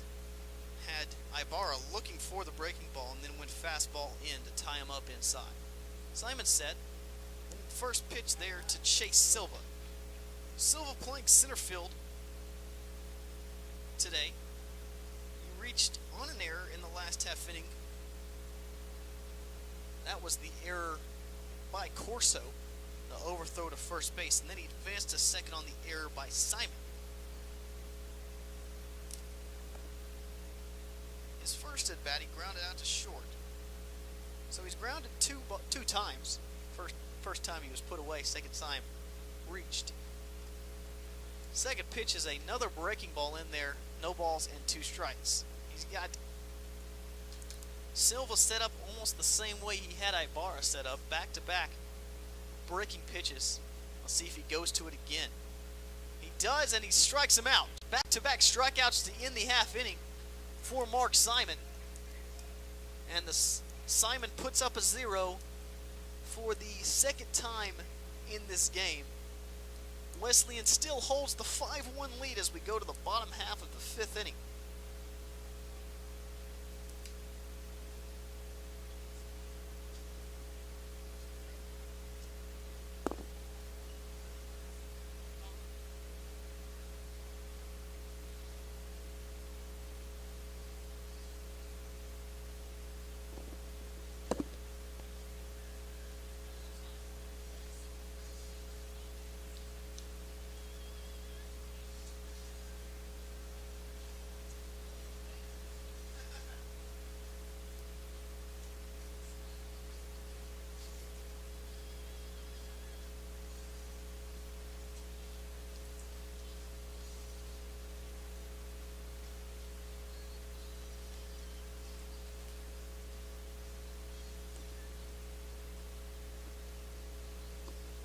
Here in the bottom half of the fifth inning,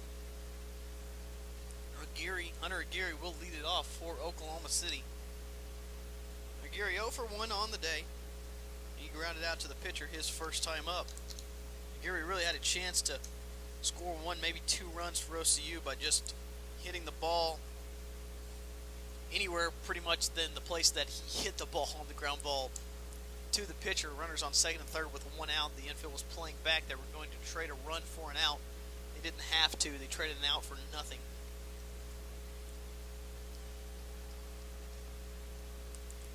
As Lopez made a really good pitch to get Aguirre to ground out. Aguirre stands in there. First pitch from Lopez hits him right off the thigh. And Aguirre will take his base. First pitch was a fastball. It just started on the inside half of the plate and just never moved. Aguirre didn't either. So Aguirre over at first. Skylar Bean now up. He flew out to left to end that second inning. Aguirre over at first base, 5 of 6 on steals this season. First pitch on the inside corner for a strike. It's 0-1. Bean this season has dipped a bit, hitting .274. He, like a lot of other OCU players, started off really hot and has since kind of saw the batting average dwindle. This ball's lifted into right field. It looks like it's going to be a tough play, and it is out of play, in fact, for Bean, and it's 0-2.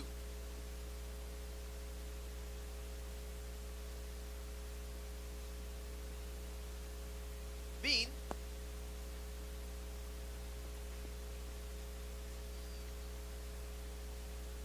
.37 RBI on the year, 4 home runs, a triple, and 14 doubles.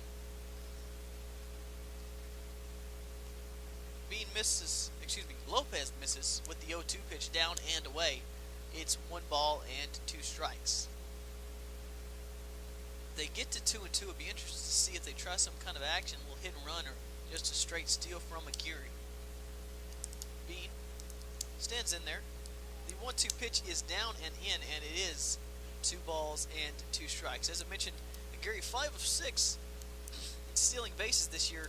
OCU doesn't steal that often. 41 stolen bases on the year in 54 attempts. The leader for OCU is Foster with 7, as well as Grieger as well has 7. Time called before the pitch is thrown, and we'll try it again. 2 balls and 2 strikes. The Stars do like to do a lot of hit and run, though, a lot of action on the base paths to try to get something going.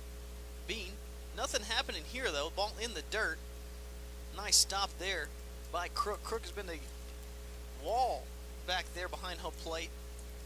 He ended the last half inning by throwing out Grieger on a ball that skipped about 3 or 4 feet away from him. Grieger runs pretty well.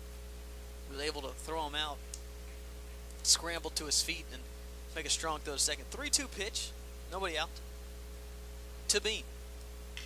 Line drive into left field, a base hit. So back-to-back base runners here in the bottom half of the 5th inning, and OCU has a threat for the second time in the game. And that'll bring up the leadoff hitter, Lane Milligan.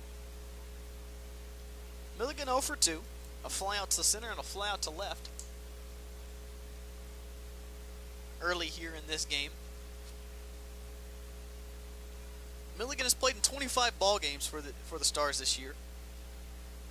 He's played every game pretty much since the halfway point of the season after coming off surgery.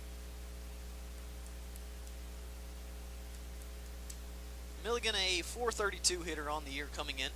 21 RBI, 5 home runs, 4 triples. He had 2 yesterday, as the first pitch misses inside. Milligan went 3 for 6 in the bracket clinching win over St. Gregory's yesterday with 2 triples and a double. Lopez comes set. The pitch in the dirt, and it's 2 balls and no strikes. And now the OCU dugout kind of getting into it a little bit.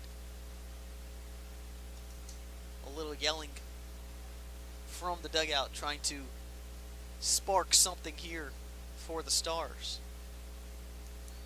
The Rams are trying to avoid that as Lopez is looking for a strikeout or a ground ball, try to get out of this jam. The pitch from Lopez lifted foul into foul territory. Off of the chain link fence down left field and onto the street. 2 balls and 1 strike the count here from Lopez. Lopez been extremely efficient thus far.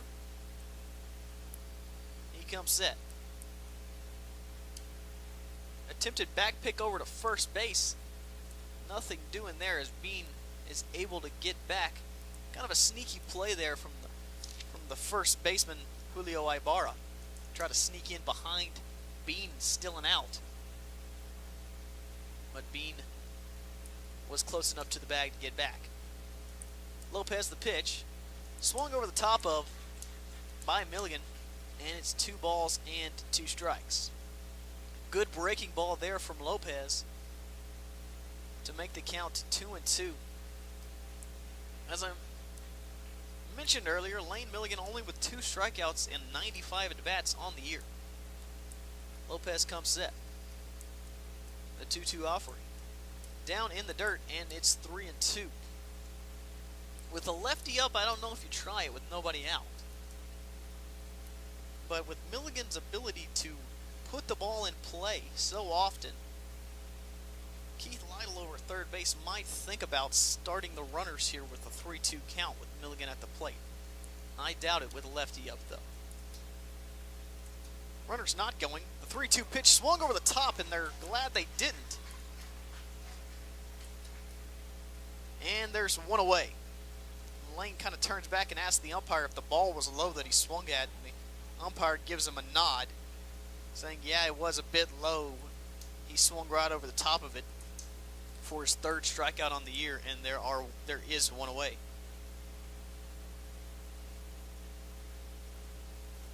That'll bring up Joe Lytle, the catcher. 0 for 2, 2 groundouts to the pitcher today. First pitch just inside. I thought that was a pretty good pitch on the inside part of the plate. Missed in a bit, and it's 1-0. Lytle hitting .398 on the year. .564 slugging percentage, .418 on base percentage. He's got 2 home runs, 39 RBI, 24 doubles. That leads the team. Lopez comes set. Ball grounded into right field, a base hit. Keith Lytle's going to hold up the runner at third base, Aguirre, and the bases are loaded for the 3-hole hitter, Jared Baker. Really kind of interesting decision there from Keith Lytle to hold up Aguirre at third base. Thought the play at the plate would be really tough to make, but when you think about it, you're down 4 runs. A good throw to the plate probably gets you. You did not want to make it out at the plate when you got your 3-hole hitter coming up with the bases loaded and 1 out. Baker this year, .399 in the 3-hole. 21 doubles. He's the OCU career record holder for doubles, as the first pitch misses down in the dirt, ball 1. Baker is grounded into 2 double plays this season. Got 17 home runs after his homer in the 3rd inning. He's 2 for 2 today with a single and a home run.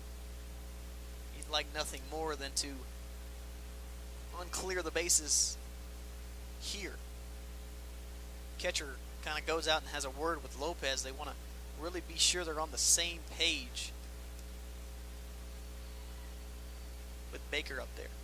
Lopez comes set. Pitch misses in, and it's 2 balls and no strikes. Really interesting scenario here for the Rams. They can't just pitch around Baker with the bases loaded. They would easily, obviously, score a run that you still got to be careful. The guy that hits this well, the base is loaded. Lopez comes set. It's 2-0. Fouled off. That's a really good pitch there from Lopez as Baker was sitting on the fastball, got the changeup, got out on his front foot and was only able to ground it back. And luckily actually for Baker that he fouled it back, because the only other thing he could have done with that pitch with how far out on front foot he was roll over a ground ball to the second baseman. And that's exactly what the Rams want. Ball lifted into center field. This should score a run. Aguirre tagging from third. He'll come in to score. Bean tagging from second. And Lytle tagging from first. So each runner moves up 90 feet. Baker gets his second RBI of the game. He's driven in both OCU runs. And the score is 5-2.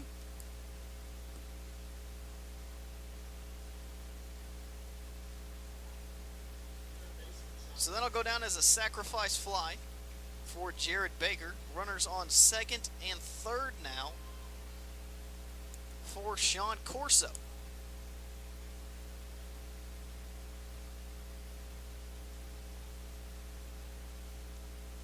Corso 0 for 2. He lifts the pitch into center field. That might be trouble. The center fielder was playing way back, and it is trouble. It's going to land in between the three. Nobody's covering second. 2-run score, and Sean Corso has a 2 RBI double. The center fielder was playing basically with his back against the wall out there in center. Corso hit a lazy fly ball into center field.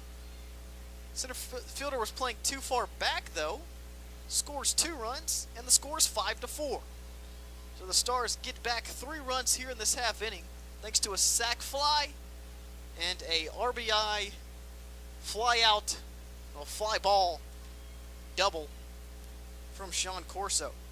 Not much you can do there if you're the center fielder. Corso does have some pop, but he's playing that far back to avoid getting the ball hit over his head.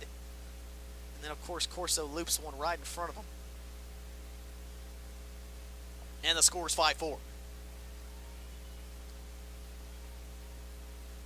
Additionally,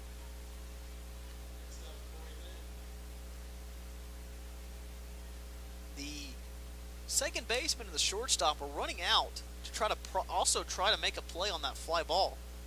And Lopez didn't cover second. Luckily enough, he was in the vicinity, and when the ball was kind of hurled in, that he was able to pick the ball out of the dirt and keep Corso just at second as the first pitch to Cory Linn misses down and away. 1 ball and no strikes. Linn 0 for 2. A ground out to third and a ground out to shortstop. Ball misses up and away. 2-0. Linn, 3 home runs in the conference tournament in 3 games for OCU. He had 2 in the first game against SAG, the game in which OCU won 11-4. Lopez comes set, the 2-0. That's a strike in there, right at the letters. It's 2 balls and 1 strike. Lopez hasn't really given up many hard hit balls. The sac fly to Baker and the lazy fly ball from Corso scored the 3 runs for OCU. Line drive fouled off to the right side. Once again back off into the parking lot. And it's 2 balls and 2 strikes with 2 outs. The Stars have crawled their way back into it. 5-4 the score. Stars with 4 runs on 8 hits, 5 errors. Texas Wesleyan 5 runs on 6 hits, no errors. Lopez with the pitch. That one misses up, and it's 3 balls and 2 strikes. Full count here. Base is open at first base with Foster on deck. So they can't afford to kind of pick at the corners here on this pitch if they want to. Lopez comes set. The 3-2. Fouled off into the parking lot once again. And we'll do it again. 3 balls and 2 strikes. Linn this year hitting .385. 15 home runs. He's second on the team behind Baker. 58 RBI on the year. Second on the team once again behind Baker. Lopez comes set. The payoff pitch. Lifted once again into the parking lot. Cory is trying to find as many cards as he can in this at-bat.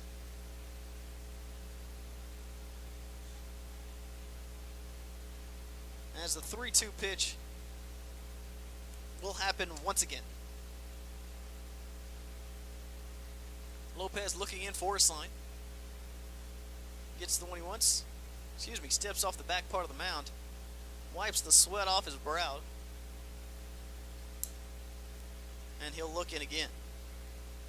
Linn regathers himself at the plate as well. And now we'll do it again. Lopez shakes. This one as he wants. Comes set. The 3-2 pitch. Down and away, ball 4. Linn almost went for it. Was able to hold up on his swing. And it's a walk for Cory Linn to put runners on first and second base for Garrett Foster. Foster today, 1 for 2. Single to the left and a ground ball to the third baseman. Time's called. The second baseman now going to come in and talk to Lopez. Second baseman Caden Williams gives him a tap on the bottom and says, let's go.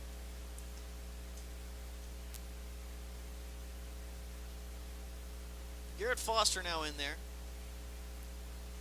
.372 hitter on the season as Lopez comes set.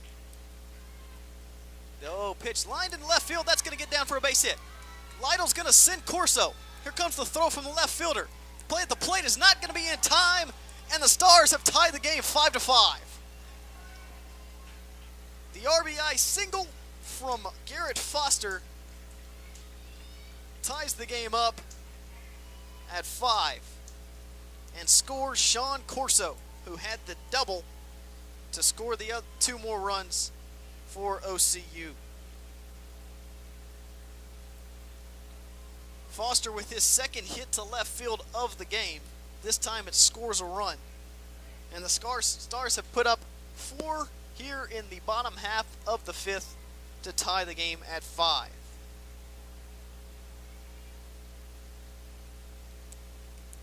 And that'll bring up Brandon Grieger. Grieger, 2 for 2 today, a single and a double. 2 outs still here as both teams now really finding their groove with 2 out and hitting. First pitch misses, 1-0.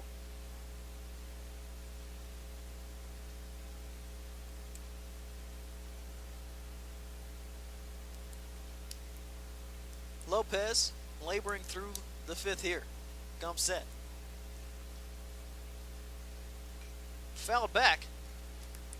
And it's 1-1.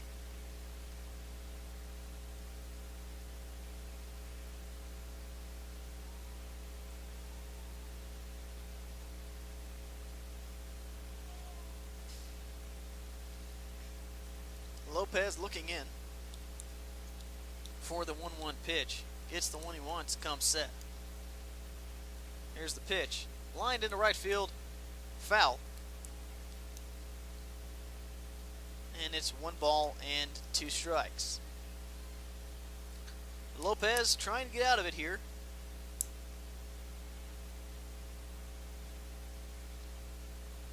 As he's given up 4 runs here in the bottom half of the 5th inning. He comes set. The hurler pitches. Lifted into left field. That could get out of here. And it does! Onto the street in left field. And the Stars have scored 7 in the bottom half of the 5th inning to take an 8-5 lead over the 12th ranked Texas Wesleyan Rams. The pitch was grooved in there, 1-2 fastball right down the heart of the plate, and Grieger hits it out. For Grieger, his 6th home run of the season. 3 more RBI makes it 44 total. And the Stars have climbed all the way back from down 4 to up 3 with a 7-run 5th inning.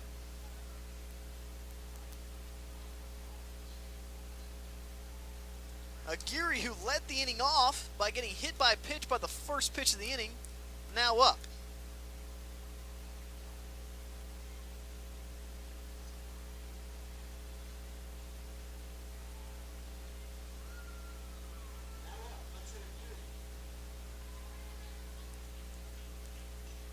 First pitch fouled off by Aguirre. It's no balls and 1 strike. Interestingly enough, Lopez has had good command in terms of balls and strikes, but he's just been hit well as there's a bunt foul by Aguirre. A lot of times, especially within the NAIA, you see guys that will allow a lot of runs because of walks. Not the case for Lopez. He's just giving up hit after hit. And there's a strike 3 called. He gets Aguirre looking to end the inning.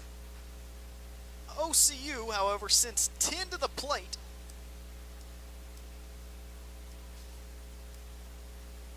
It's 6 hits, 7 runs, and now lead 8-5.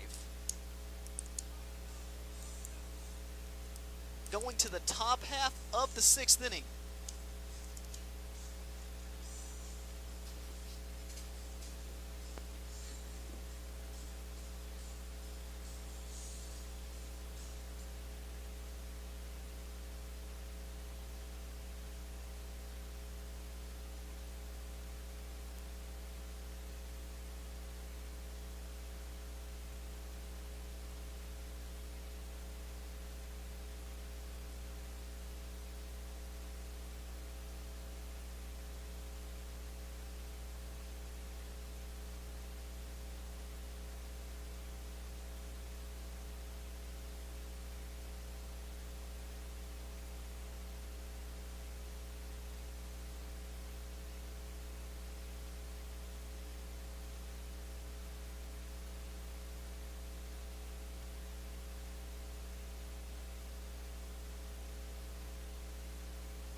Back here at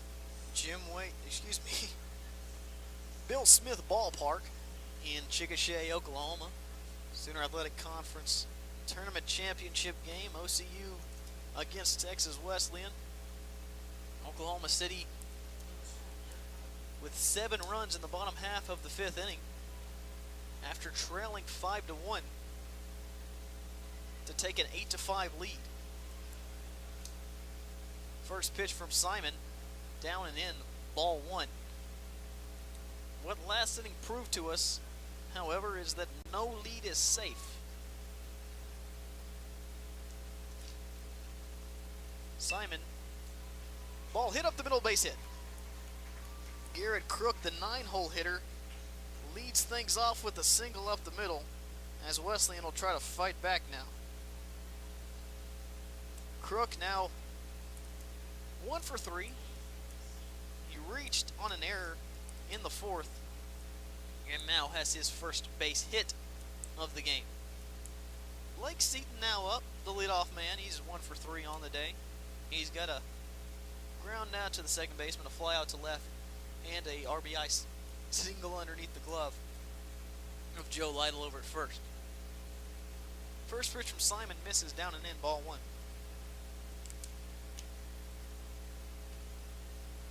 Simon now working with a lead for the first time in the ballgame. Misses with the second pitch, and it's 2 balls and no strikes. Simon gave up a run in the first, 2 in the 3rd, 2 in the 4th. OCU with 1 in the third, 7 in the fifth. Mark Simon at 78 pitches here in the top half of the sixth inning.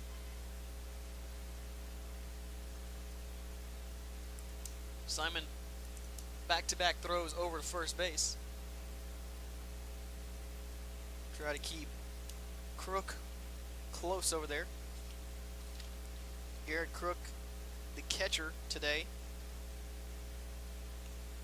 And the 2-0 pitch misses away. 3 balls and no strikes. Crook 0 for 1 on steals today, not really a threat. 0 for 1 on steals this season, not really a threat to run. Simon comes set, the 3-0. Called strike 1 on the outside part of the plate, 3 balls and 1 strike. Something pitching coaches often harp on is after a offense gives you a crooked number in the bottom half or in an inning right before you go back out there, putting up a 0 is essential to try not to let the other team get back into the ball game. Lopez had done a really good job of that. He had put up 0, 1, and 0 in the innings that Wesleyan had scored. And there's ball 4 from Simon. Leadoff single and a walk. Now there's runners on first and second. Nobody out for Caden Williams. Williams, 1 for 3, a double. He also reached on an error and struck out looking.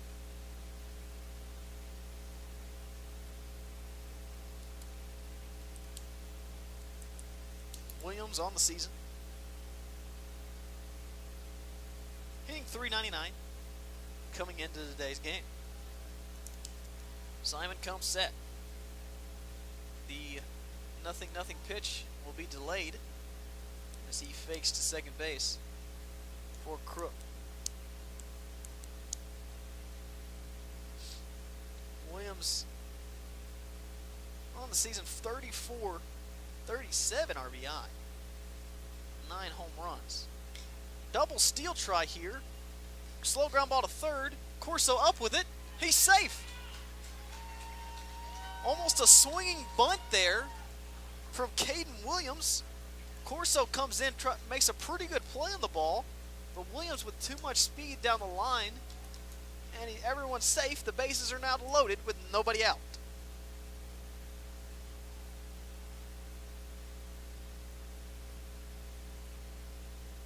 So they're going to give that a hit. Not much else you can give it. Corso was playing even with the bag, but a lot of speed and a high hop made it a tough play. And that'll bring up the 3-hole hitter, Luis Ramon. Ramon is technically 0 for 1 on the day. He's reached base, though, all 3 times with a walk, and a fielder's choice. The 1-0. Grounded foul. Past the first base bag. If that's a fair ball, that might score 3, which is currently the lead for the top-ranked Oklahoma City University Stars. 1-1 count to Ramon. 363 on the year for Luis Ramon. Simon's 1-1 offering is away. 2 balls and 1 strike. Ramon with 59 RBI on the team, on the season, leads the team. Also leads the team with 15 home runs and 4 triples. 73 hits on the year, 61 runs scored. 2-1 pitches, misses low, and it's 3 balls and 1 strike. Nowhere to put Ramon here, especially with the bases juiced. Nobody out, and Menendez on deck. Simon looking for a strikeout or a ground ball. He comes set. Swing and a miss on the 3-1, and it's 3 balls and 2 strikes. Nobody out here in the top half of the 6th inning. 8-5 our score. OCU with the lead after 7 runs in the bottom half of the 5th inning. The story of the day's game is those 7 runs and the 5 errors for OCU, 4 of which came in the 4th inning. Simon sets. The 3-2 pitch misses away. Menendez walks for the Roman walks for the 3rd time in today's game. The first 2 times he came around to score. He'll get an RBI, and the lead is cut to 2. 8-6, our score. Here comes Denny Krayball out to talk to Simon. This inning has gone single walk, single walk. And that'll be it.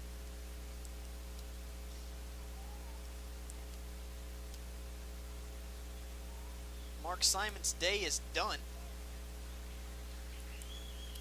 Can't officially close the book on him just yet, as he's responsible for all 3 runners over on the bases. And the Stars will bring in, looks like, Hunter Rosati. Anthony Rosati, excuse me.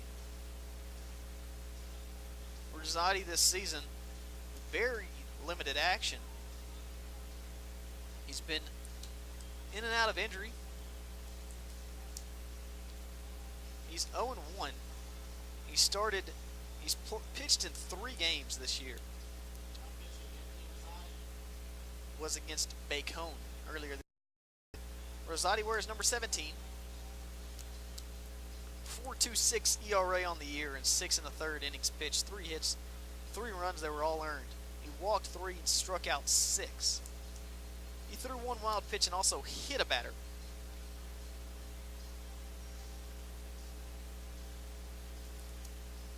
So the day is done for Mark Simon. As I said, he's responsible for runners at first, second, and third base.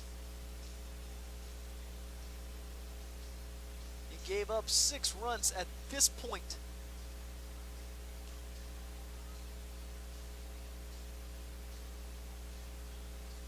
Six runs, 8 hits. Of the 6 runs, at this point, only 4 are earned, as the 2 in the 4th he gave up were both unearned runs.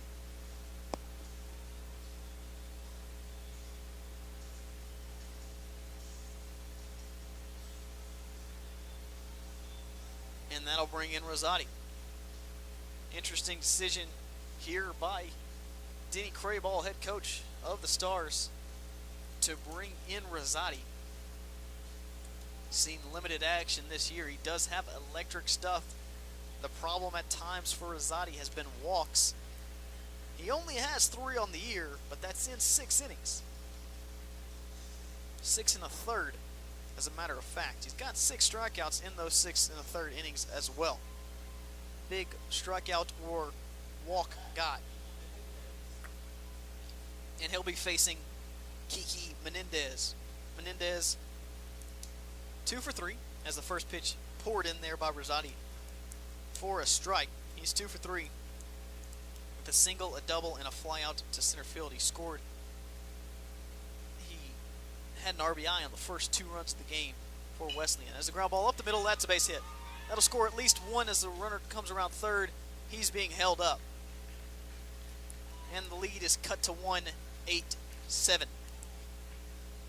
You got a feeling no lead is safe here in a game like this, as Menendez gets his 3rd RBI of the game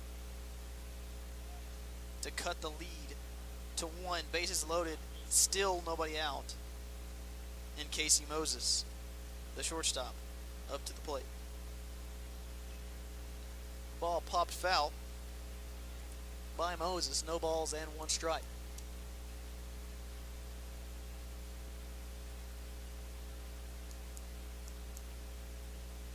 Rosati looking in. Shakes the first one. The 0-1. Lifted to left. That could be out of here. And it's off the scoreboard. Grand slam for Casey Moses. off Anthony Rosati, and the Rams take the lead right back 11-8.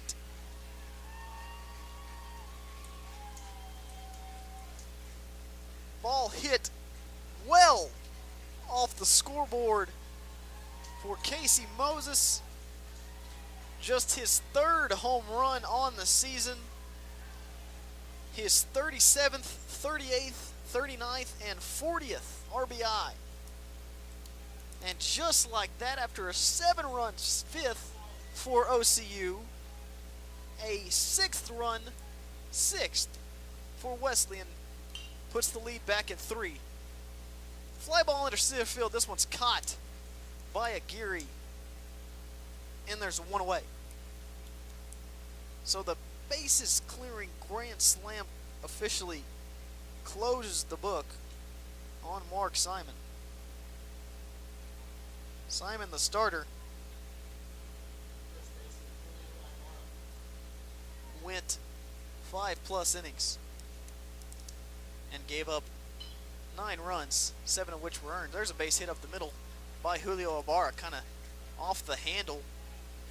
Wesleyan has kind of just basically jumped on these first pitches from Rosati early.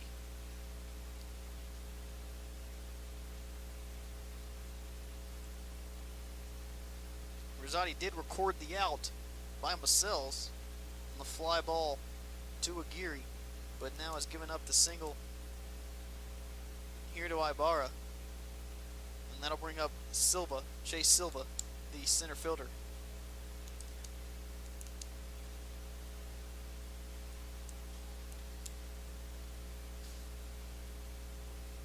Rosati comes set.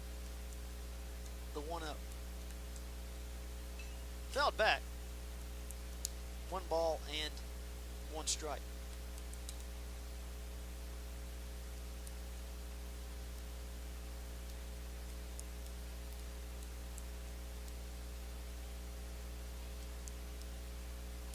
Three-run lead for Wesleyan after OCU took a 3-run lead in the bottom half of the 5th. Rosati comes set. Picks over to first. Back in time is Ibarra.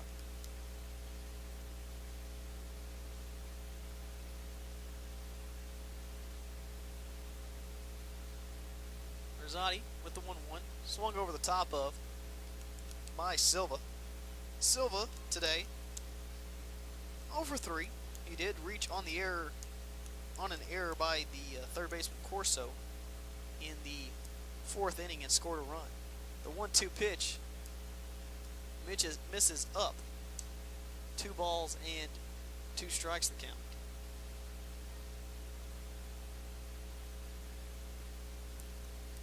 Rosati comes set once again. Strike 3, swung over the top of by Silva, and there's 2 away. And that'll bring up the 9-hole hitter Garrett Crook, who started everything off with a single.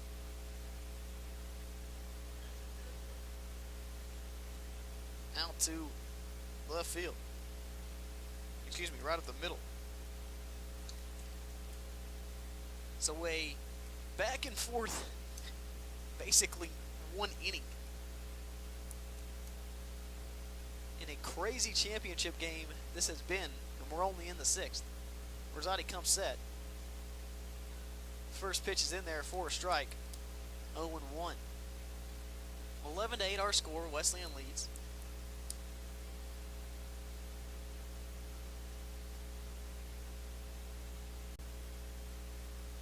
Strike 2, swung and a miss. Right over the top of by Crook, and is quickly 0-2.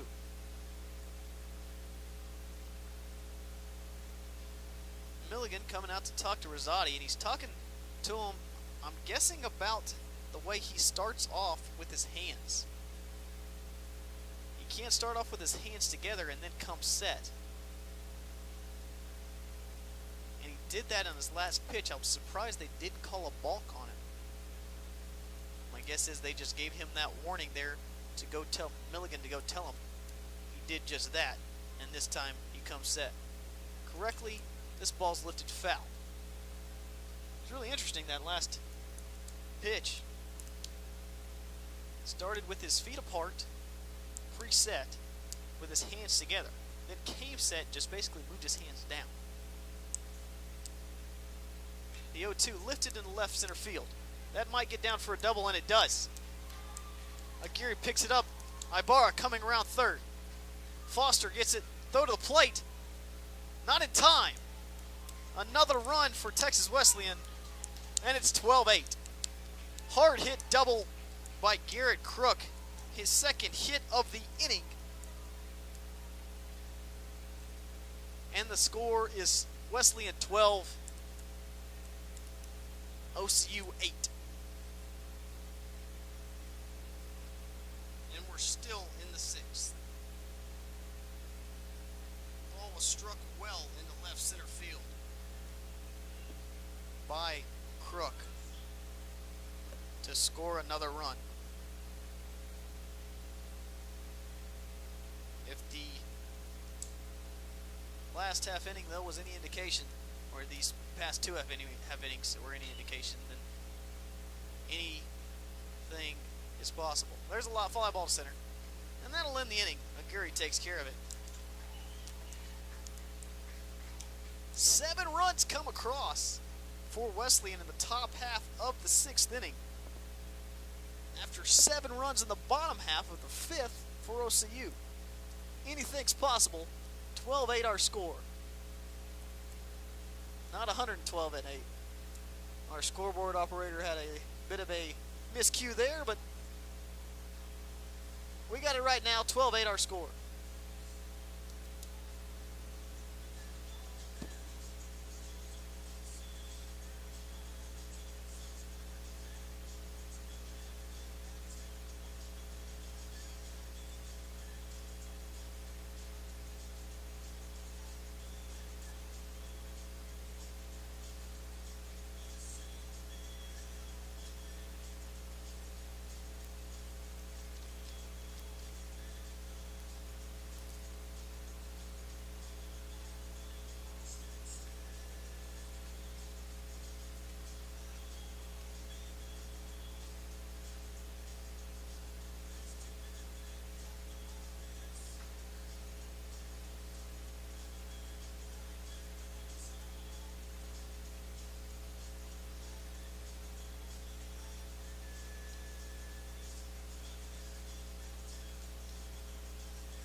New pitcher for Texas Wesleyan is Chris Terry.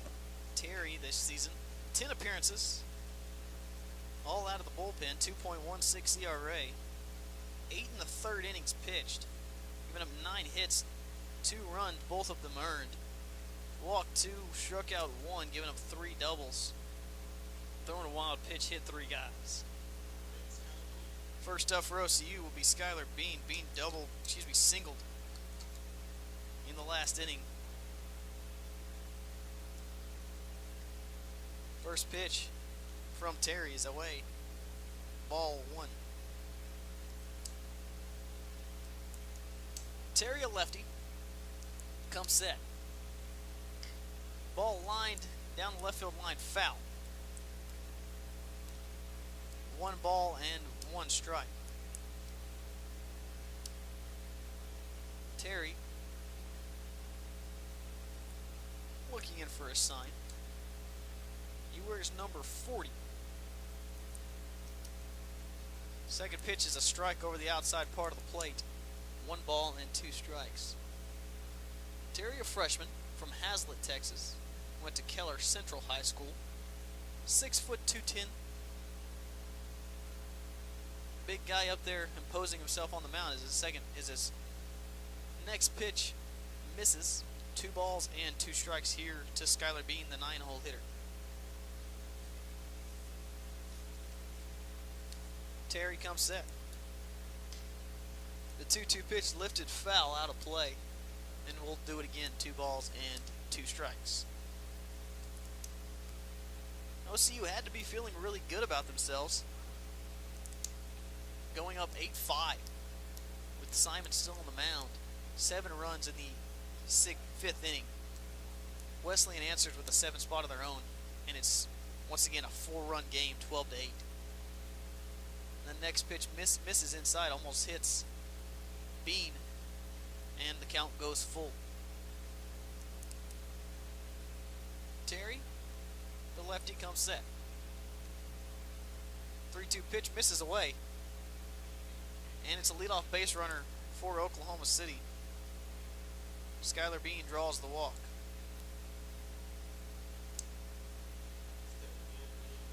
Bean this season 5 of 7 on the base pads, stealing. Down 4, you're just looking for base runners and trying not to get people thrown out, especially with a lefty up the plate. Lefty-lefty matchup here. Lane Milligan stands in. He's 0 for 3 today. A fly out in the first, a fly out in the third, and a strikeout in the 5th. Terry's 0-0, misses away. 1 ball and no strikes.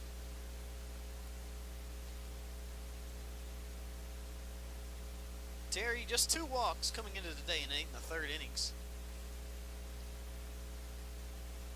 He comes set. Next pitch is in there. 1 ball and no strikes to Lane Milligan. Milligan has hit safely in every game he's played in this year. He comes set. Terry comes set. The 1-1. Squares around a bunt, pulls it back. Ball misses down and away. 2 balls and 1 strike the count here to Milligan. Milligan, as I've mentioned, the leading hitter for the Star Squad. 432 coming into today. Still looking for his first hit of this championship game. Terry comes set. The 2-1. Misses away once again, and it's 3 balls and 1 strike. So after walking Bean to lead off the inning, he's now gone 3-1 here to Lane Milligan. At this point, it's all about base runners. Bottom half of the 6th inning. Down 4. Terry comes set, misses down and away once again, and it's back-to-back walks to lead off the 6th inning. Runners on first and second here for Joe Lytle. Catcher Crook's going to go out and talk to Terry. And it'll bring up the 2-hole hitter, Joe Lytle. Lytle 1 for 3, 2 ground outs to the pitcher, and a single. He scored the first run on the sac fly by Baker in the 5th inning, the first of 7 for OCU. Go back to that 7-run inning, you really got to think back to the Corso double that just kind of fluttered into center field when the center fielder was playing too far back and allowed 2 runs to score. Lytle with the push bunt. First, the pitcher Terry makes the play, throws to first and gets the out. It'll go down as a sac bunt. 1-3 on the put out. Kind of an interesting play there. Looked like Lytle was trying to do the push bunt to second base to try to steal a base hit there. The ball was flipped by the pitcher Terry over to first base. But when it was flipped, it was kind of flipped in the baseline. Ball 1 to Baker, misses down and away. And when it was flipped in the baseline, the first baseman kind of had to come off the bag just a little bit. He caught it on the bag, then came off the bag pretty quickly. And he tagged Baker right on the chest pretty hard as Baker was, led Lytle at first base. As Lytle was coming through really hard down the line. Spun him all the way around. I think some words were exchanged as well as Lytle headed back to the dugout. Nonetheless, it's a sac bunt, and runners on second and third now. with one away for Jared Baker.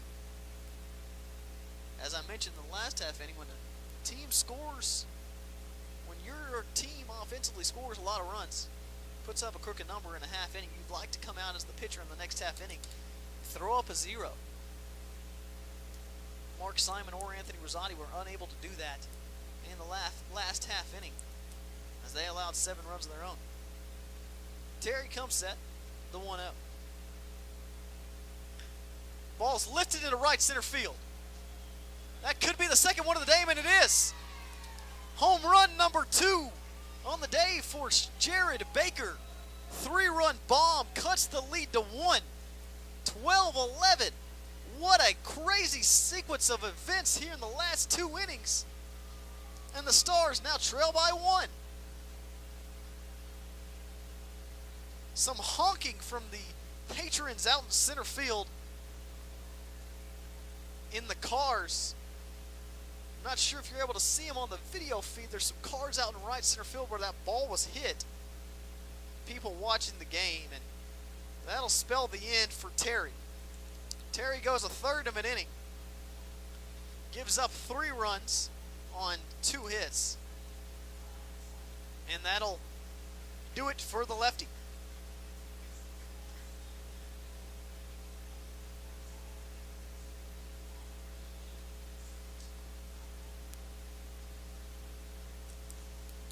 And the new pitcher for Texas Wesleyan, if he turns his back to me, I'll give you his number. 22, I do believe, is what I see. Number 22 for Texas Wesleyan is Andrew O'Brien, Jr. from Corona, California. He originally went to Riverside Community College. 6'3", 205.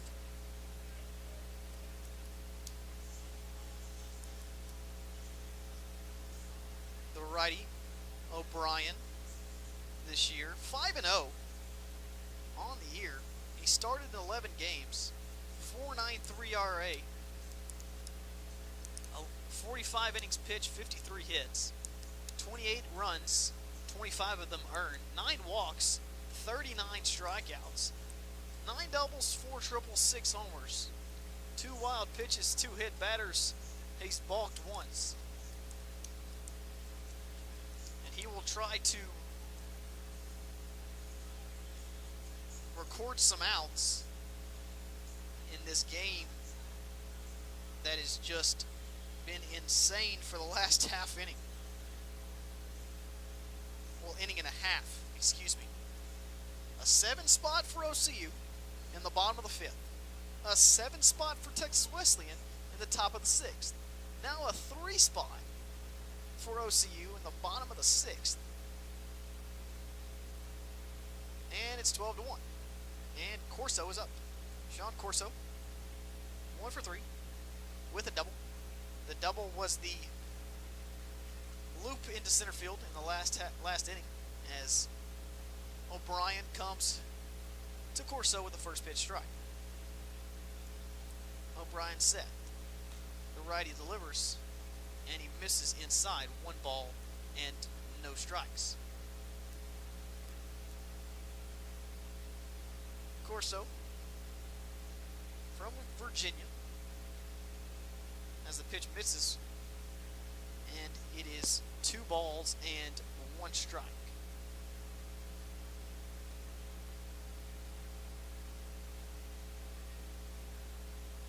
O'Brien, as I mentioned, has started 11 games for Wesleyan this year. Is his first appearance in relief.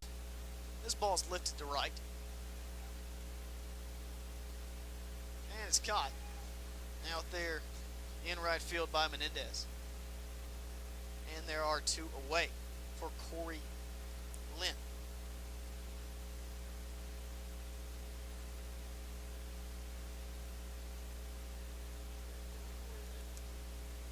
Linn today, 1 for 3, a single and 2 ground outs.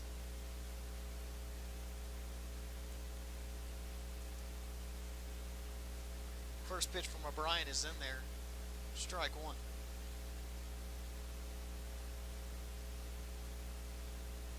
Ryan comes set. The 0-1. Swing and a miss by Cory Linn. And it's 0-2. He started the third game of this tournament for Wesleyan. He went 3 innings. Gave up 6 hits, 5 runs, all earned. Walked a batter and struck out a batter. His 0-2 misses high. It's 1 ball and 2 strikes. My guess is the idea in that game was to have him go 3-4 innings so he could be used in relief for this game if they got here. They have, and here he is as the next pitch misses down. 2 balls and 2 strikes.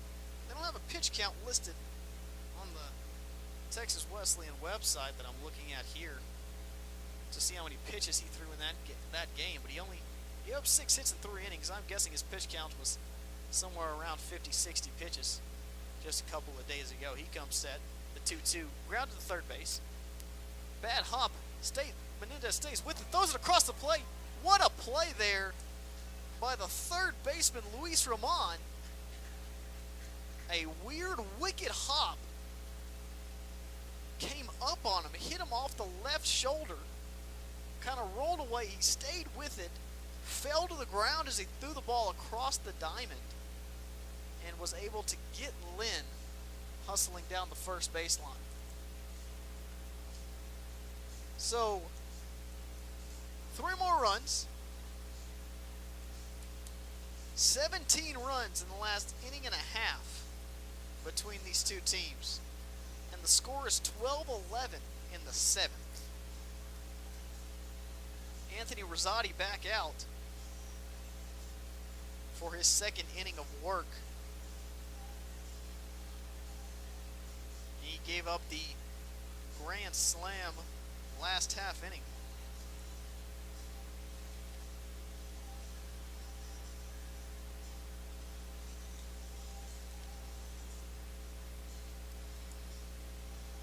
And he will hope to limit the damage here.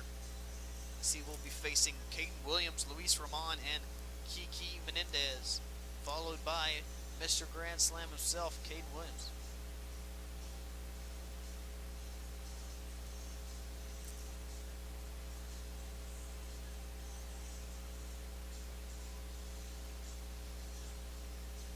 Caden Williams will lead it off.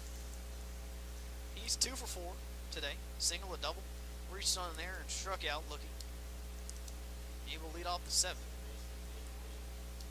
And if you're Wesleyan or even either team here, you just got to continue to put up run after run after run, because quite frankly, this might end up being a 17-16 type ball game.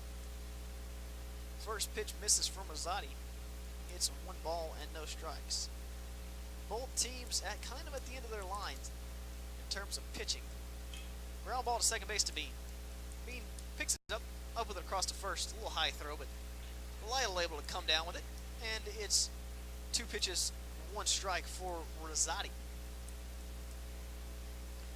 I'll bring up Kiki Menendez. Menendez, 2 for 3. Excuse me. Menendez is 3 for 4. 2 singles, a double, and a fly out to center. Those are the right number for Menendez. Too bad this is not Menendez, it's Luis Roman. Roman, technically 0 for 1 on the day. But he's walked 3 times and came around to score on all 3 times that he walked. Rosati with the 1-0. That misses. 2 balls and no strikes. I don't know if it's a matter of being extremely careful with Roman, who hits 363 on the year. There's a strike. 2 balls and 1 strike. But he's just walk, fielder's choice ground out, and a walk on the day. Rosati, the 2-1. That misses. 3 balls and 1 strike. And Roman is the guy that, when he walks, he'll flip the bat end over end all the way to the dugout. This one's grounded just foul down the first base line. Lytle tried to come in and grab it before it went foul. Unable to do so. Will go down as a strike, and it's full 3 balls, 2 strikes with 1 out.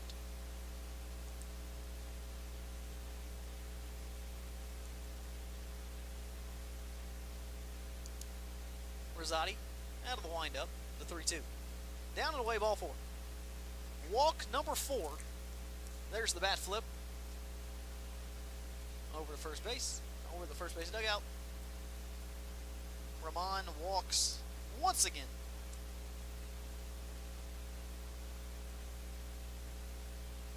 He has reached 4 of the 5 times he has been up to bat. Excuse me, he's reached all 5 times. The other time was a fielder's choice. First pitch from Rosati there is a strike to Kiki Menendez. I gave you his stats earlier. He is still 2 for 3, 3 for 4.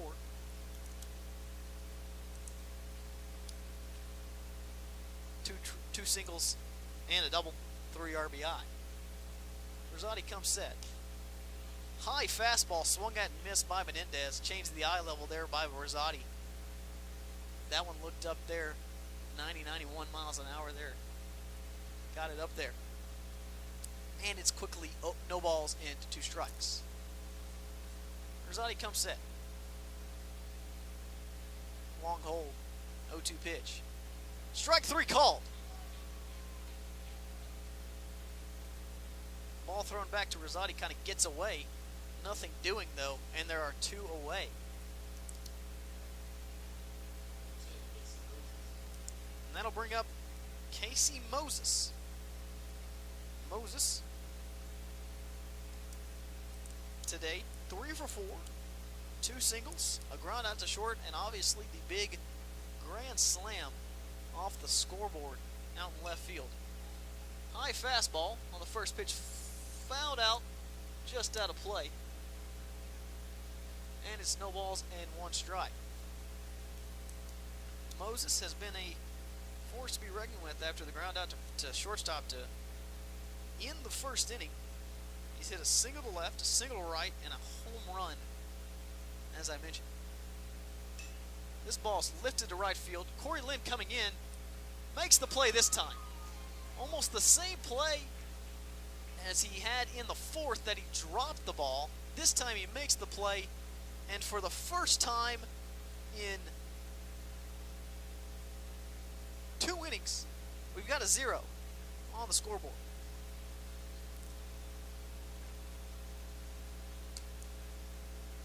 No runs on no hits, and 1 left for Texas Wesleyan.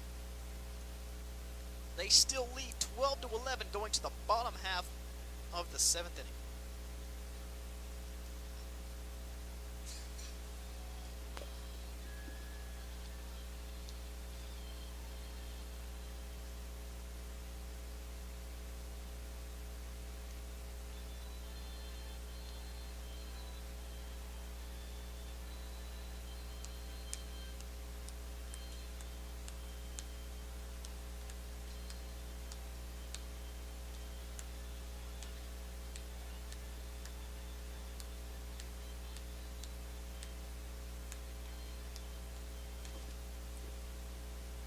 Little take me out to the ball game as customary in between the top and the bottom half of the 7th inning.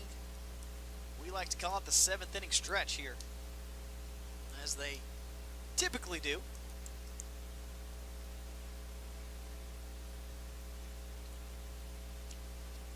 And O'Brien out there for his 2nd inning of work. He'll face Garrett Foster. Foster 2 for 3, 2 singles and a ground out. First pitch in there for a strike on the outside part of the plate. Strike 1. Foster coming into today, hitting .372 this season.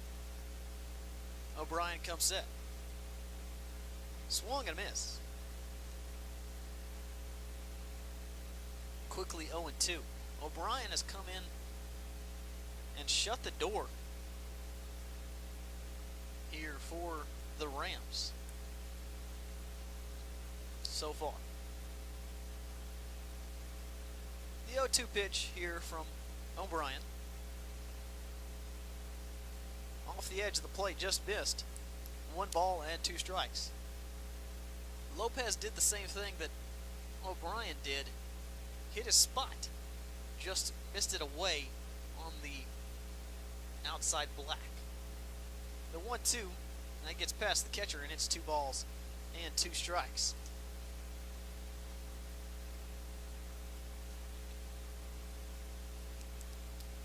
O'Brien gets a new baseball, rubs it up a little bit, and he'll look in for the sign for this 2-2 offering. Gets the one he wants and comes set. 2-2 pitch. Grounded to short. Slow ground ball. It's going to be a tough play. Third baseman comes over. He throws it across in time.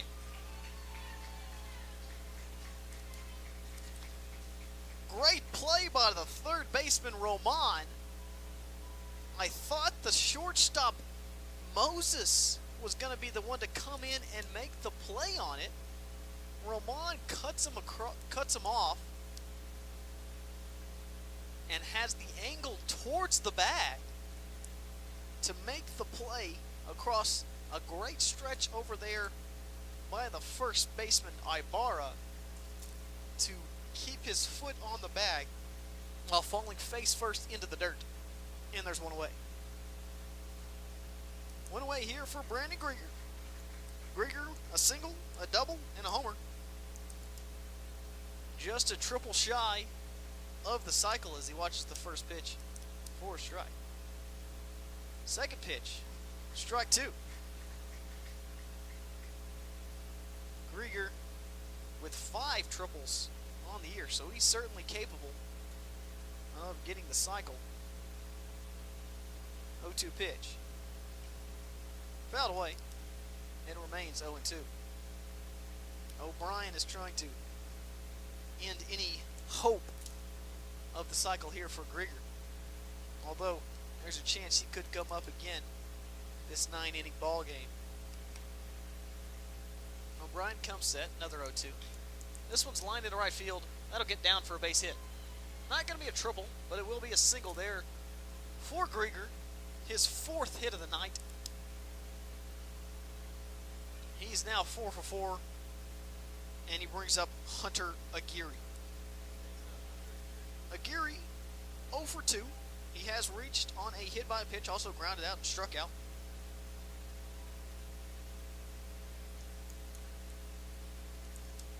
Aguirre hitting in the 8th spot in the lineup, playing in the 8th spot in the field. For those of you scoring at home, he's the center fielder. First pitch from O'Brien misses, up and away. 1 ball and no strikes. Aguirre waiting for the pitch. O'Brien comes set. Pick over to first base first. Nothing doing there. Aguirre, a junior out of Oklahoma City. Went to Oklahoma City Westmore. Originally went to Butler in Kansas. As he swings at the second pitch, 1 ball and 1 strike. Aguirre got the inning going, the 7-run 5th for OCU. Really got it rolling with a first pitch hit by Lopez. The 1-1 swung on and missed. It's 0-2. Aguirre, though, in the other 2 at-bats, just hasn't really looked balanced at the plate. He's hitting .326 on the season. O'Brien looking in for the sign. Gets the one he wants and comes set. Aguirre lifts the fly ball into left field, excuse me. Left fielder Musels makes the play on it, and there are 2 away.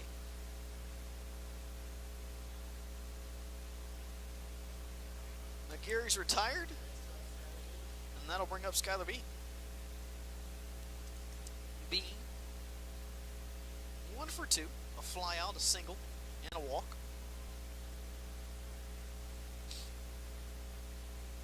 Bean, his last time up, hit the single left field. First pitch from O'Brien in there for a strike. No balls and 1 strike.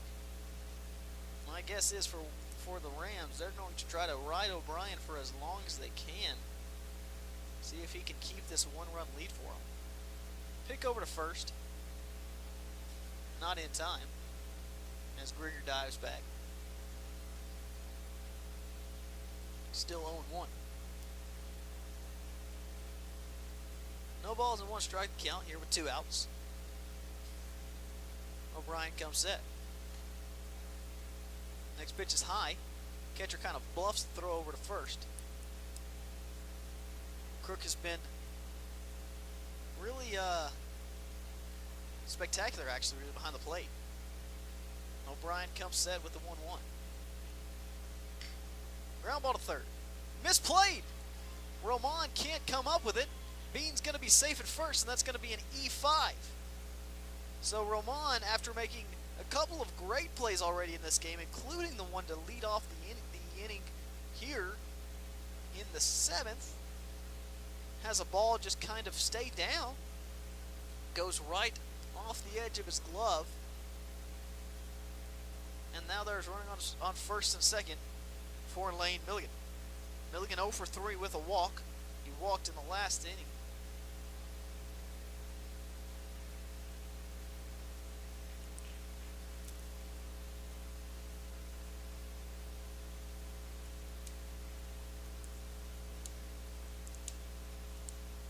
Lane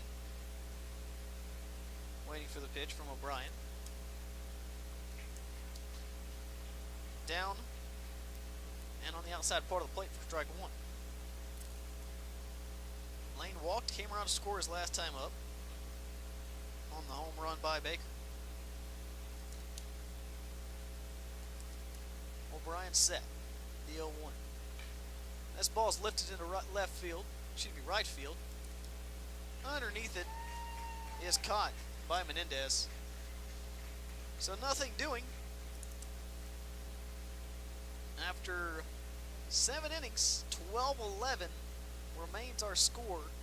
As we go to the top half of the 8th inning, Anthony Rosati remains out there for Oklahoma City. And I have a feeling we're in for a treat of an ending,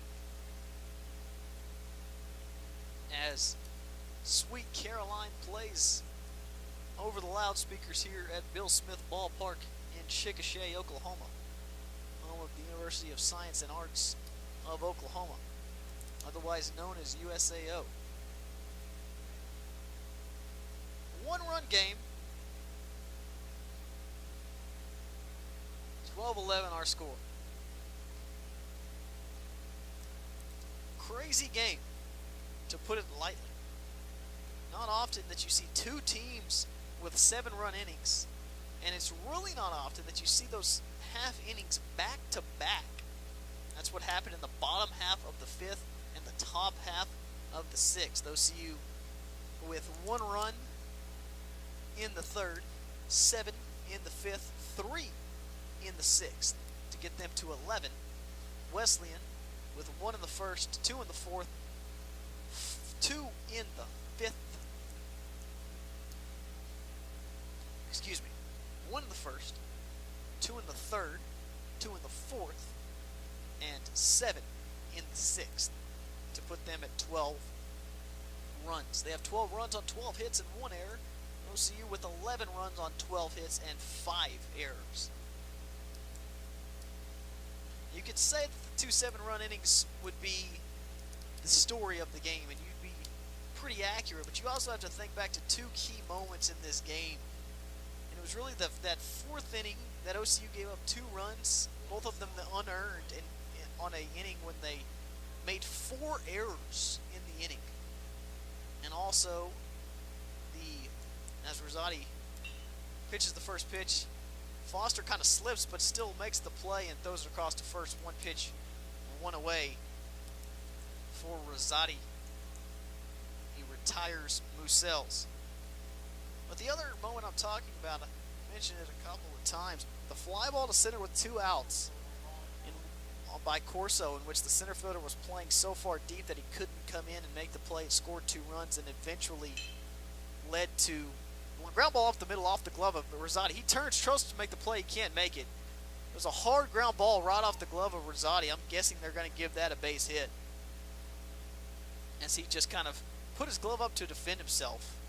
Couldn't make the play, and it will go down as a single from Julio Ibarra, and it'll bring up Chase Silva. But in that inning, where Corso could have been retired on the fly ball to center and wasn't, the Stars ended up scoring 3 more runs after that, including the home run. As it looks like we'll have a pinch hitter here for Chase Silva. The pinch hitter will be number 24 for Texas Wesleyan. Number 24 is C.J. Atik. Atik this season hitting .227 in 17 starts, 36 games total. Rosati with the pitch. Misses up 1 ball and no strikes. Atik, 66 at-bats on the year, 10 hits, 15 runs scored, 3 doubles, 6 runs batted in. He has walked 12 times, so he's got a pretty good eye as well. Just 66 at-bats. .350 on-base percentage. Rosati comes set, runner rolling for first. Ground ball through the left side. Perfectly executed hit and run as the runner's going to try to go to third. Baker with the throw. It's not in time.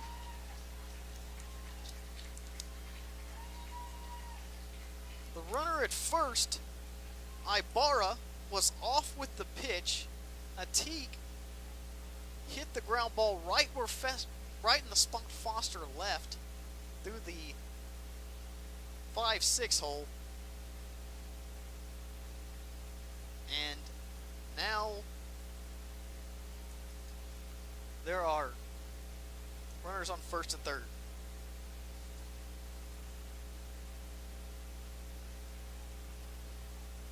One out still here, as here comes Denny Krayball, head coach of Oklahoma City University, and he makes the call to the bullpen, and that'll end it for Anthony Rosati. After retiring the first hitter on a ground ball to Foster, he gets a hard ground ball right back to him that a play that could have been made, and then a perfectly executed hit and run through the left side of the infield to put runners on first and third, 1 out, and bring in the senior number 25 Holden Lyons. Lyons from Edmond, went to Edmond North High School here in Edmond, Oklahoma.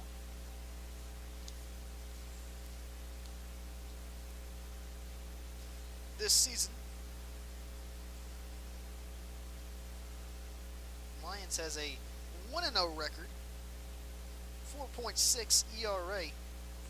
He's appeared in 17 games. He started 2. 31 in the third innings, 36 hits, 16 runs, all earned. The thing that you're going to get with Lyons is strikes. 6 walks on the year in 31 in the third innings, 30 strikeouts. He's allowed 9 doubles, 1 triple, and 3 home runs. Thrown 2 wild pitches, and he's hit 6 batters. He's also balked once on the season. Lyons, where's number 25? Pitches from the right side. Also pitches from the right side of the rubber. Goes all the way over to that right side. Tries to compensate for pitching too far away from the lefties and into righties. He'll be looking for a ground ball, as the Stars can ill afford to allow another run here. Texas Wesleyan obviously would like nothing more than to add a run and then maybe 2 or 3 or 4 more here in this half inning. Try to create some separation. As we've seen, both teams can put up big numbers in an inning quickly. 12-11, our score. We're also going to have a pinch hitter here for Crook. It's going to be number 11. Number 11 is Aiden Larini.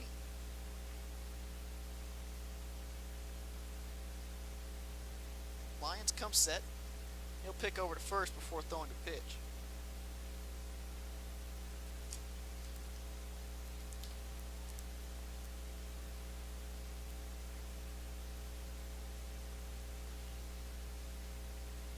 Lions come set, picks to first again. This time he'll throw it over to third. You see the third to first move. You rarely see the first to third move that Lions just tried to pull off there.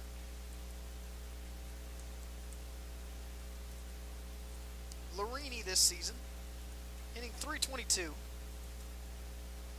Lions, first pitch strike. Kind of surprised Larini didn't start this game. He started in 48 of the 52 games he has played in this year at a .322 clip. 152 at-bats, 24 runs, 49 hits, 17 doubles, 37 runs batted in.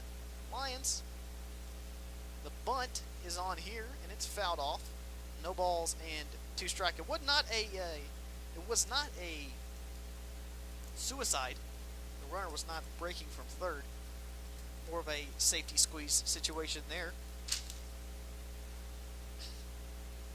And it's 0-2. You got to think that if Larini didn't start this game and he's just coming into pinch hit here, there might be some kind of injury that he's dealing with. Strike 3, swung and a miss. Holton Lyons gets a big strikeout there, and there's 2 away. Huge strikeout there from the righty Holton Lyons to keep the runners at first and third with 2 away now. The leadoff hitter Blake Seaton will come to the plate. He's currently 1 for 3, 1 for 4. He's grounded out to the second baseman, flown out to left and center, hit a single and walked. His 6th at bat, swing and miss, strike 1. Lyon says, come out of the bullpen and throw nothing but strikes here. First 3 pitches to Larini, strike 1, strike 2, strike 3, and now strike 1 here on Blake Seaton. Lions come set, the 0-1. Misses up and away, and of course the announcer's jinx comes into play here. 1 ball and 1 strike.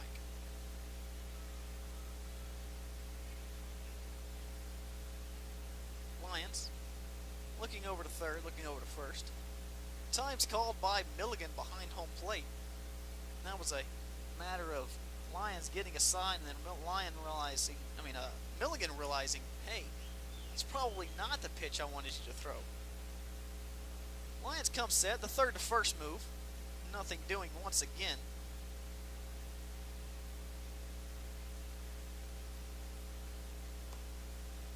One count, 2 outs. 12-11 our score here in the top half of the 8th inning. Lions come set.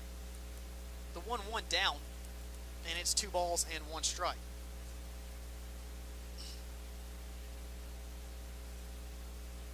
Leadoff man Blake Seaton up to bat, trying to get an insurance run or 2 for Texas Wesleyan.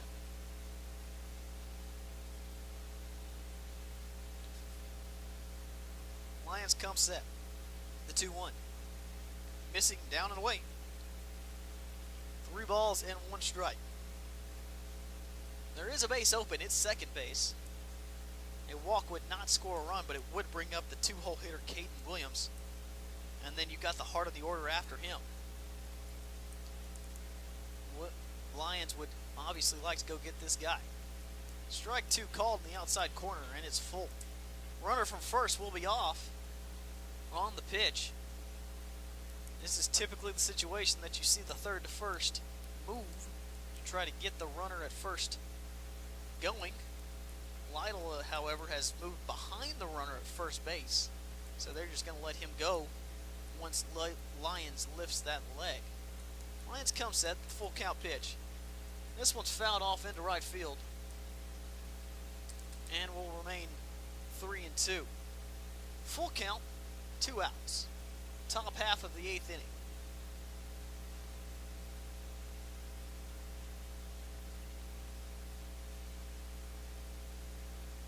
Lions. Toes the rubber again. Looks in for a sign. Doesn't like that one. Doesn't like that one. There's the one he wants. Full count.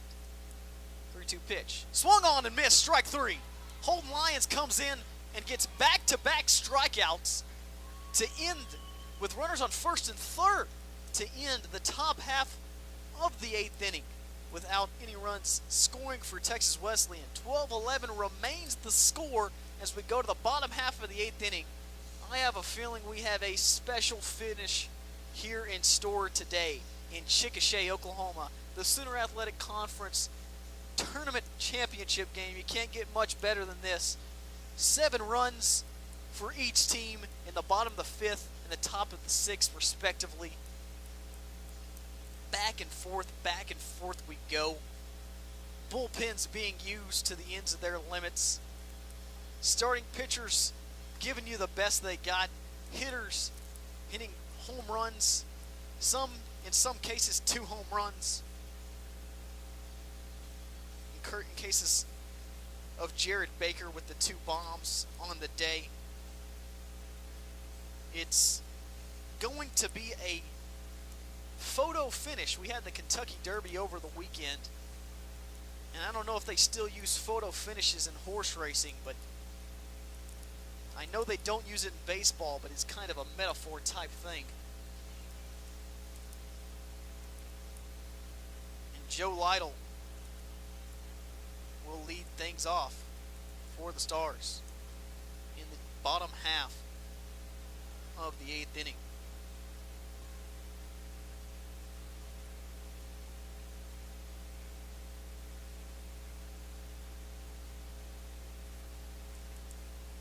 Lytle.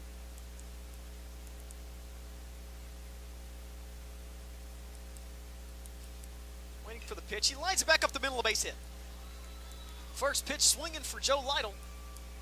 And he's aboard with the leadoff man on.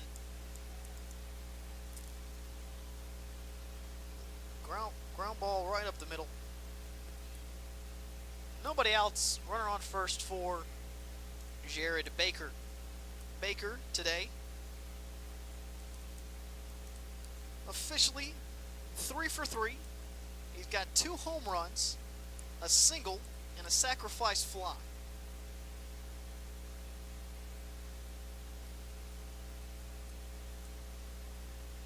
He's driven in 5 runs already on the day. First pitch misses up and away from O'Brien. 1 ball and no strikes. Baker has pretty much carried the team for the entirety of this season. 399 average coming into today. Ground ball to the second baseman. Flip to second. He's safe. The ball was dropped by the shortstop as he tried to make the turn, and they're saying it was not on the transfer, it was on the catch. So everyone's safe. It'll go down as probably an E6, and there are runners on first and second, nobody out. So both teams really stressing themselves defensively. OCU, as I mentioned earlier, 5 errors on the day. Texas Wesleyan with their second, and that'll bring up Sean Corso.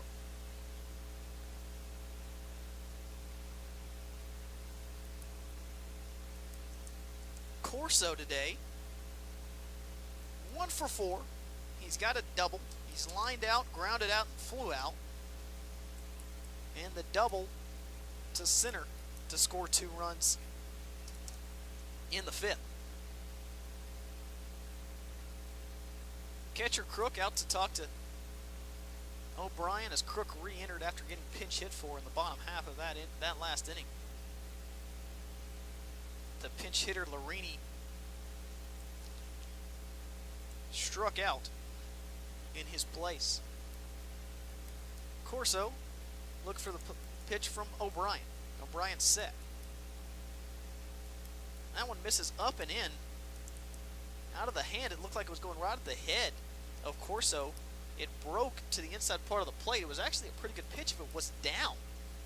It would have probably been right, if it was right at the knees, would have been a really good pitch to get Corso out of the way, but to no avail as it was up, 1 ball and no strikes. The next pitch is a really good pitch, down and on the outside part of the plate. Strike 1, 1 ball and 1 strike. The count here. O'Brien looking for another ground ball. He got it against Baker. The double play was unable to be turned, however. And there's runners on first and second with nobody out. Ball lifted foul into the parking lot, and it's 1 ball and 2 strikes. What a difference on that double play. What could have been? It could have been nobody on with 2 outs with Corso up. Instead, it's runners on first and second with nobody out. Corso did not square to bunt as the cleanup hitter in those first 2 at-bats and his first 2 pitches, and probably won't be bunting here. Ball in the dirt, 2 balls and 2 strikes. OCU, I don't know how many sack bunts they've had this year, but it's not many. As a matter of fact, I just found the stats right here. They've got 16 sack bunts on the season in 52 games. Not going to sack bunt here to move the runners to second and third with your cleanup hitter. You got to think that your guy can maybe get an extra base hit. Of course, O'Brien is trying to prevent that. He wants to double play. Corso's not the fleetest of foot. Ground ball might do it. O'Brien comes set. The 2-2. Looped into right center field. That's going to drop for a base hit. Lytle's holding up Lytle at third. I did say that correctly. Keith Lytle, the head coach, the assistant coach, is the father of Joe Lytle, the runner that was at second base. So a loop single for Sean Corso will load the bases with nobody out for Cory Linn. The error really coming back to hurt Texas Wesleyan. And officially in the scorebook, you can never assume a double play. That's how things kind of work around the scorebooks. So my guess is the play went Baker with the fielder's choice, and the error was just on the shortstop dropping the ball. So Baker at second base as the 0-0 pitch is in there for a strike. Baker at second base, if he were to score his via hit as well, obviously, if he were to score via hit, his run would be earned. Lytle's run would be the one that is unearned. It's always kind of finicky what you give an unearned run to and what you give an earned run to. You got to kind of rebuild the inning, if you will, after the inning's over to determine what's unearned and what's earned. Of course, if you're a pitcher, everything should be unearned. If you're a hitter, everything should be earned. O'Brien looking in for a sign. Comes set. The 0-1 pitch. Misses down and away. 1 ball and 1 strike. O'Brien this season has thrown 2 wild pitches.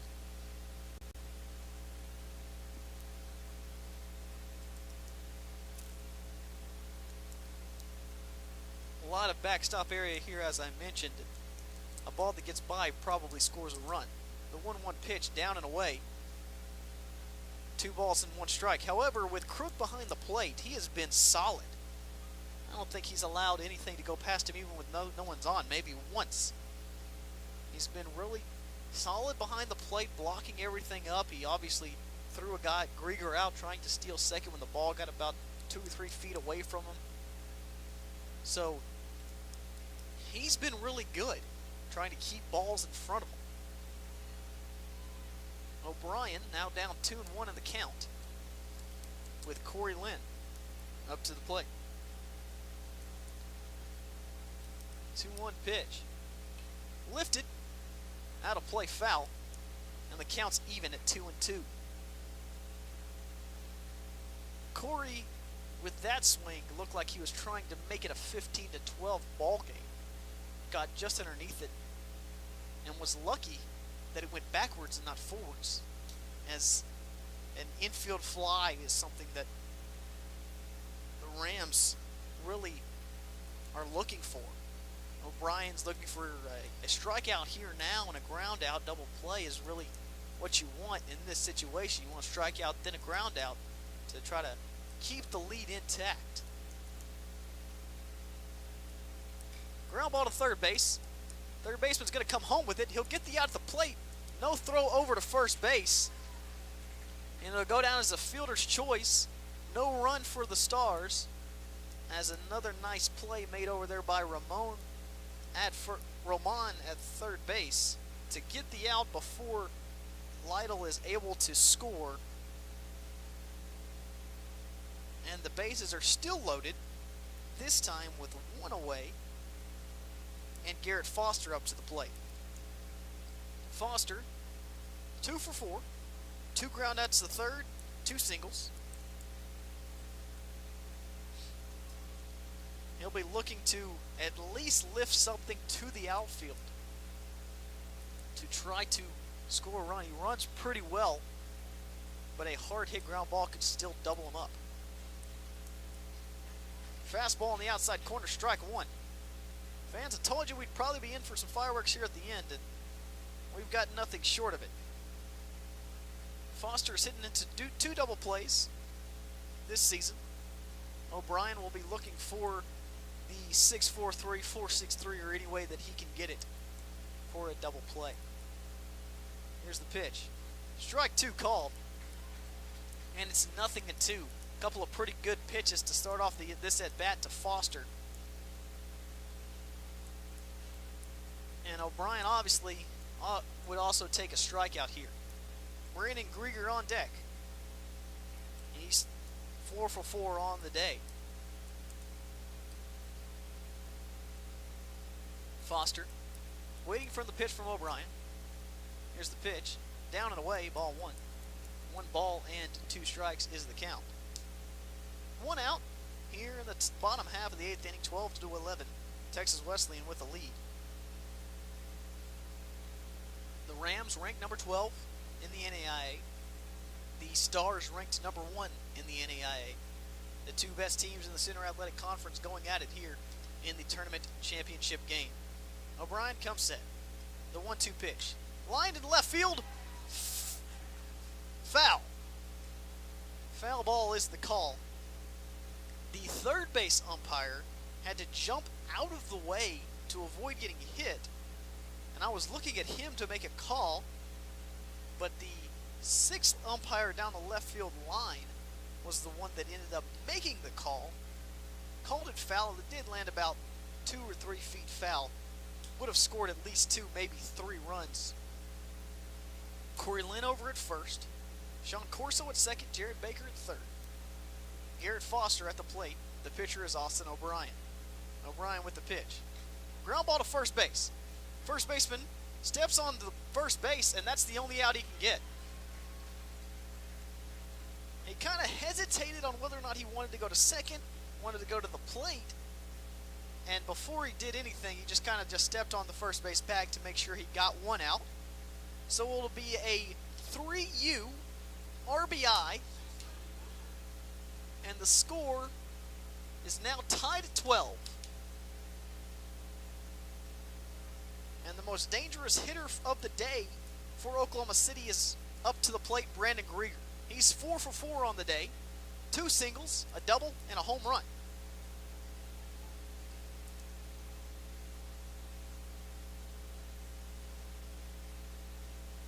2 outs, runners on second and third.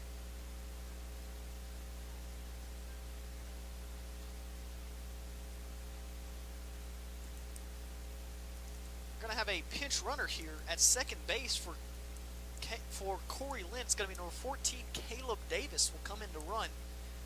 My guess is within AI rules you can re-enter once on a player. My guess is Cory will come right back in to play right field after this half inning is over. Caleb Davis, much more fleet of foot, however, than Linn. The number one priority for Oklahoma City, though, is getting Corso in from third. I would not be surprised if Wesleyan kind of pitches around Grieger here to get to a Geary. Grieger 4 for 4, a Geary 0 for 3 today. We will see what happens. I'm kind of surprised they didn't just go ahead and put him on. He pitches to him, a line drive into left field. It's going to be caught. Holds up just long enough for the left fielder, Dylan Muschels, to make the play. The Stars score a run, and we're all tied up 12-12 here in the bottom going to the top half of the ninth inning. Holden Lyons going back out there for Oklahoma City. And in for a photo finish we come. As I surmised, Cory Linn re-enters and goes back into the right field. So the first time that Grieger has been retired today might be the biggest out of the game so far for the Rams. Previously was 4 for 4 with a double, 2 singles, and a home run. Now finds himself at 4 for 5. And Holden Lyons, who came in and struck out 2 Wesleyan batters. 2 Wesleyan batters on in the bottom half, in the top half of this 8th inning, with runners on first and third to really end the damage. It's back out there for another inning of work. He will face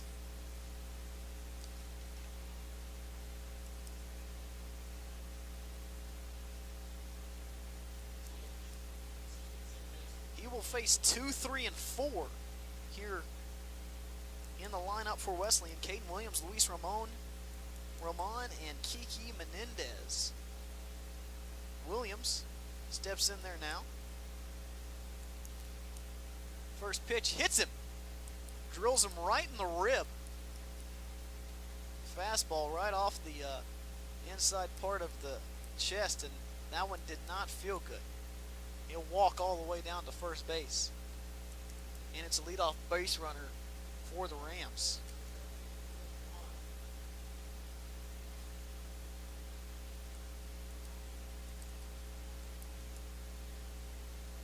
Trainer out to look at Williams, but he seems like he's okay. Now there's a runner on first for Luis Ramon. Ramon 0 for 1 on the day, 4 walks. Now see, really, I don't even know if he's fouled any pitches off today. Maybe 2 or 3. But other than that, he hadn't really seen many pitches to hit in general. Lyons comes set, the 0-0 pitch misses down and away, ball 1. Lyons will be looking for a ground ball just like O'Brien was looking for a ground ball at the last half inning. Lyons comes set, the 1-0. That's a strike, and it's 1 ball and 1 strike. O'Brien, however, got the ground ball that he wanted. The double play was unable to be turned as the shortstop tried to turn the double play too quickly, lost the ball out of his glove, and it ended up leading to an unearned run to tie the game in the bottom half of the 8th inning. Lyons picks over to first base, nothing doing there. really trying to dig out a spot in the mound that he likes. He'll come set for the 1-1. That pitch on the outside part of the plate for a strike. 1 ball and 2 strikes there for Holton Lyons. A couple of back-to-back really good pitches to get ahead. 1 and 2. Lyons looking in, comes set. Ball's fouled away. 1 ball and 2 strikes. It remains.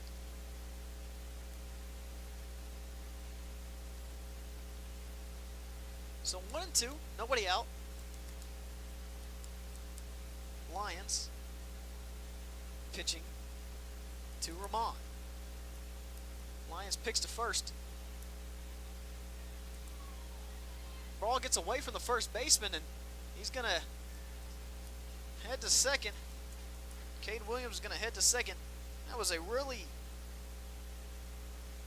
weird play, to say the least. Lyons picked over to first, and as Lytle was going for it, the guy at first, Williams, didn't slide in. He just kind of went in heads up, and they hit each other basically face to face. Ball got away and allowed Williams to go to second. Line drive into left field. That's going to drop for a base hit, and that's going to allow a run to score. Baker dove for it, unable to make the play, and it's an RBI double off the bat of Luis Ramon, and Wesleyan takes the lead back 13-12. Big effort there from Jared Baker to try to make an outstanding diving catch, unable to do so.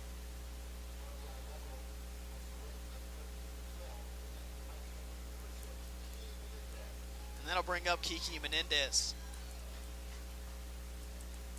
Menendez with 3 hits today, 3 for 5. Struck out last time up.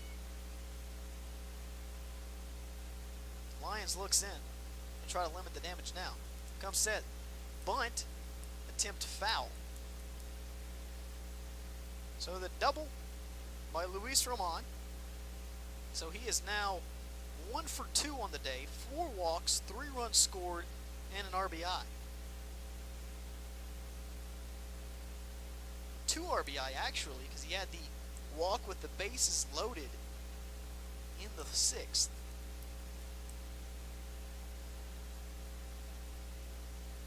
Conversation now between the home plate umpire and catcher Lane Milligan. Lyons is going to look in. Still nobody out. No balls and 1 strike to count. Bunt attempt again. It's bunted down the first base line. Lytle fields it, kind of drops it. He was going to try to go to third on that, I do believe. It popped right out of his glove, so the only play was to first. And there's one away with a runner on third base. That'll go down as a sacrifice for Menendez. Sac 3-4. And that'll bring up Casey Moses. Moses, 3 for 5. Home run, 2 doubles. The home run was the grand slam. Flew out to left his last time up. Lions pitch. Strike 1 on the inside part of the plate. 0-1. The Stars have brought the infield in, trying to cut off the runner at the plate.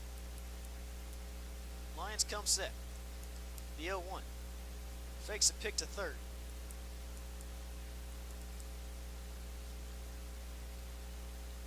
For Oklahoma City in the bottom half of the 9th, it'll be Aguirre, Bean, and Milligan, 8, 9, and 1. Bunt again. Lyons tries to throw to the plate. He can't make the play. And a run will score.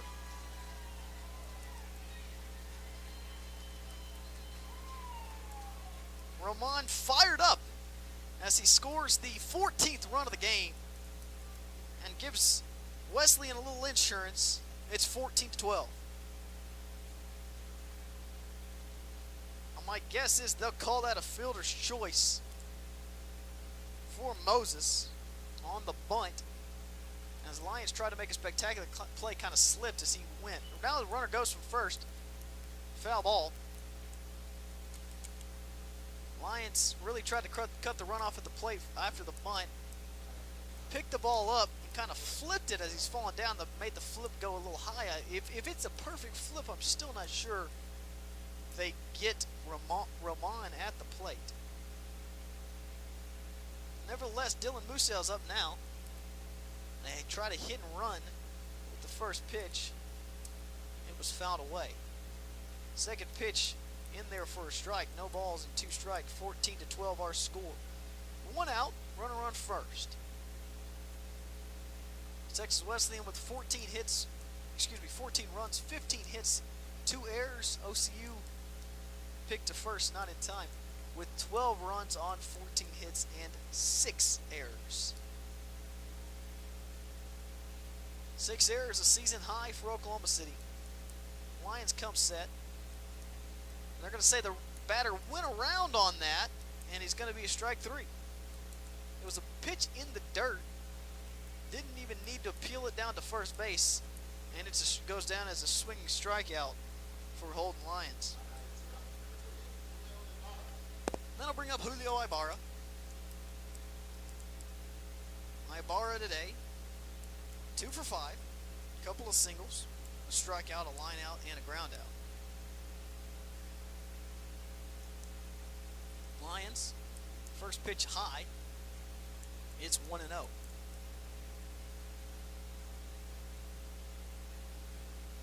1 ball, no strikes, 2 outs. 14-12 our score here in the top half of the 9th inning. Lions set. Swing and a miss.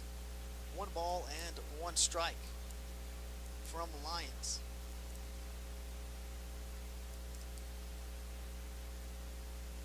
Chase Silva on deck as he re-entered for CJ Atik.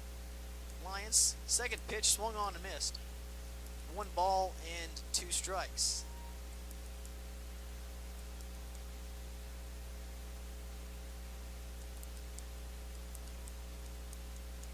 Runner on first, 2 down.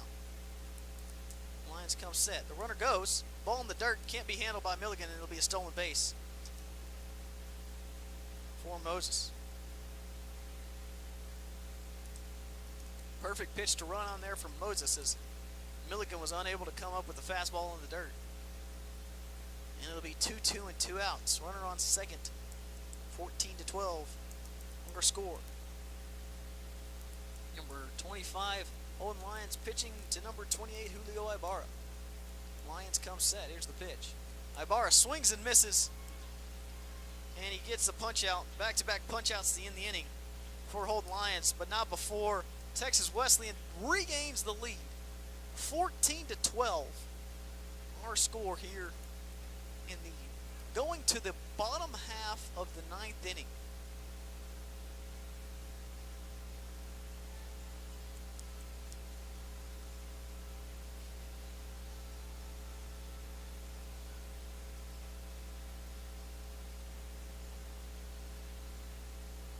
Up for OCU, as I mentioned, Hunter Geary, Skylar Bean, Lane Milligan. If Milligan or any of those guys can get on, it'll be Lytle, then Baker, then Corso.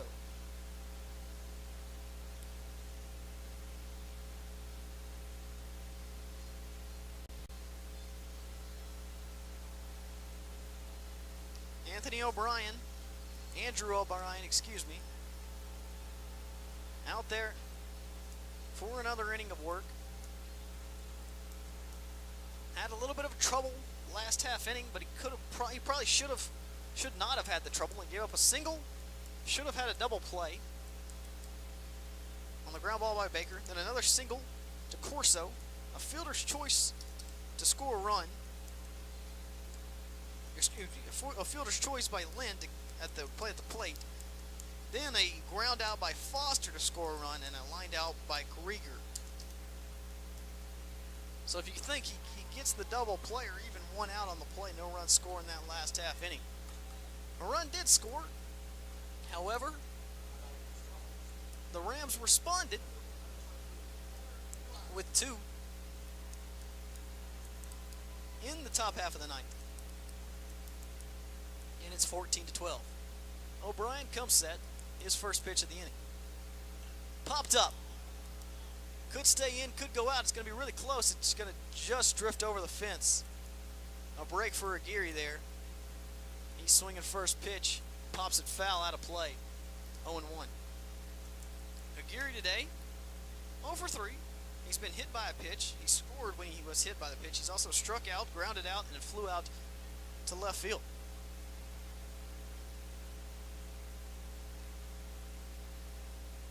O'Brien looking in. Aguirre calls time.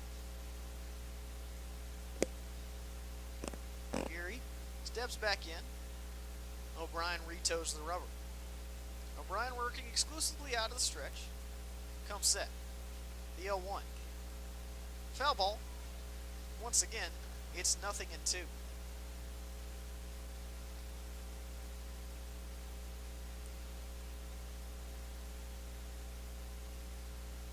O'Brien ahead, quickly 0-2 on Aguirre. Aguirre struck out in the fifth, looking. O'Brien comes set, the 0-2.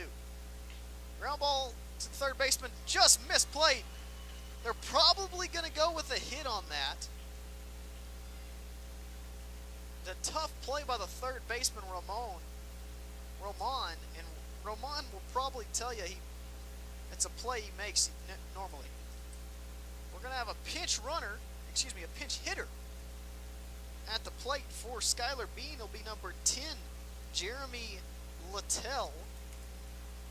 Littell on the season, a .294 hitter. He's played in 43 games for the Stars. He's got big home run power. He's got 9 bombs on the year. That's third on the team. He's also struck out 49 times. That's first on the team. Adam Dunn type power and strikeout ability. O'Brien comes set. Fly ball out to right field. Right fielder underneath it makes the catch. Probably had to take maybe a half step to the right. Played him absolutely perfectly. And there's one away.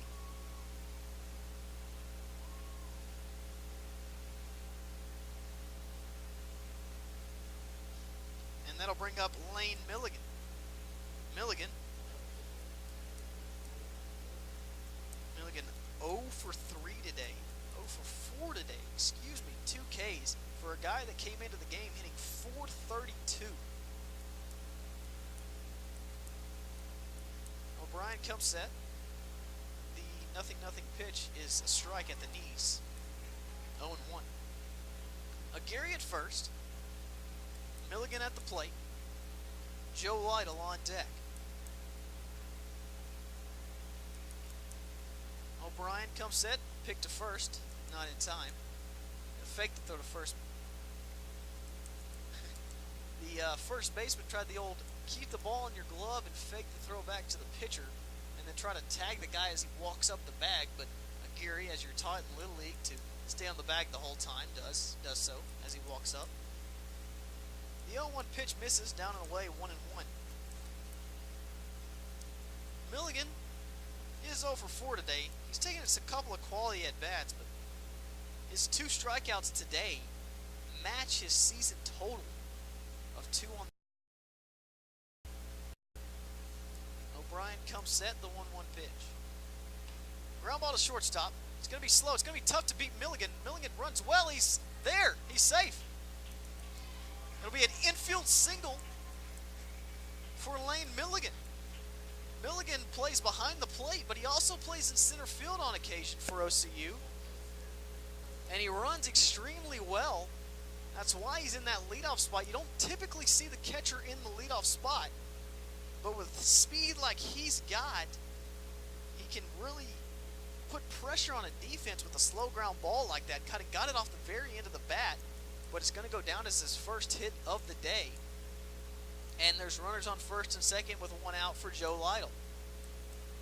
Lytle's got to be thinking, hey, I can get on base here.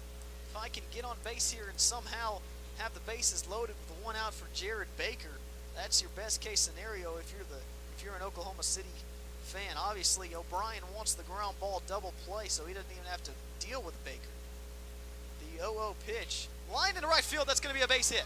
Hard line drive, Lido's going to hold up Aguirre at third. The right fielder dropped the ball. Right fielder Menendez, he was coming up, made the play, dropped the ball, but as that happened, Lytle had already stopped Aguirre over there at third base. And this is exactly the scenario I was just discussing. Bases loaded, 1 out for Jared Baker. Baker, 2 home runs on the day, also a sacrifice fly, and has reached on a fielder's choice. 3 for 4 officially, 2 for 3 officially. First pitch, swing and miss. Good pitch there from O'Brien. It's 0-1.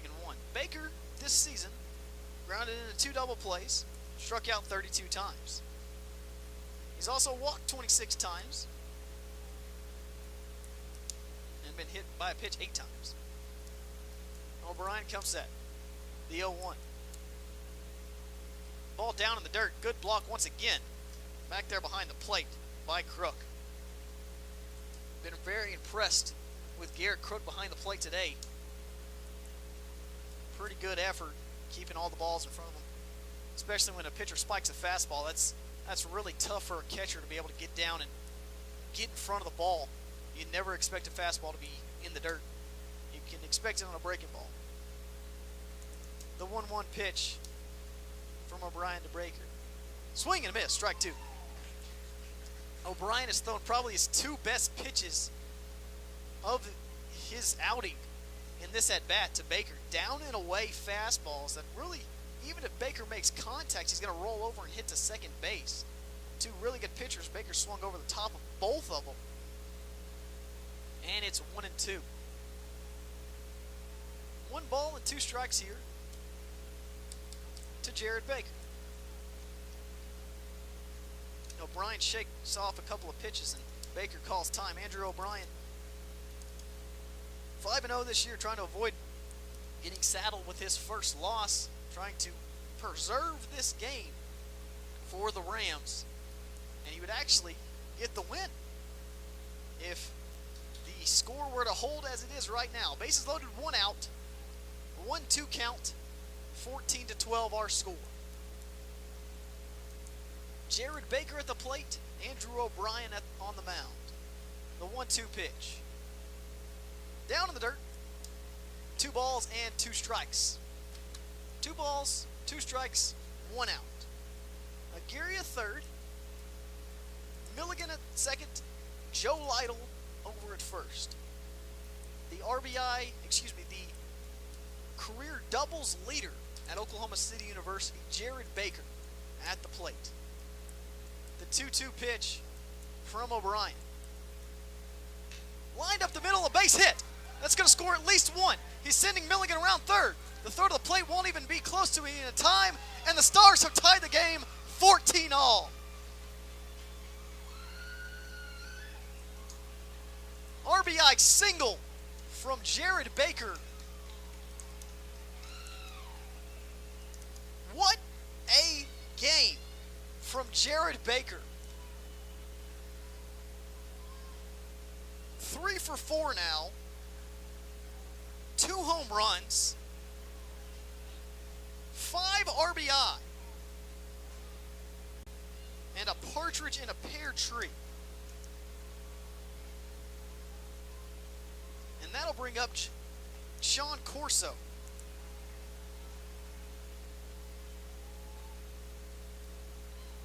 Corso today, 2 for 5, a double, a single, a couple RBI. 1 out, runners on first and second, a 1-0 count. The winning run at second base in the person of Joe Lytle. Strike 1 in the outside corner. It's 1-1. Looks like that was a bit of a cross-up, though, from Crook, as he kind of dropped to his knees like he was expecting a breaking ball, and then the ball never broke for a fastball. It was still a strike. Still caught it. So no big damage done there. There also could be discussing maybe changing the signs if Lytle caught something Lytle was doing at second base, maybe tipping the signs just a little bit. 14-14 our score.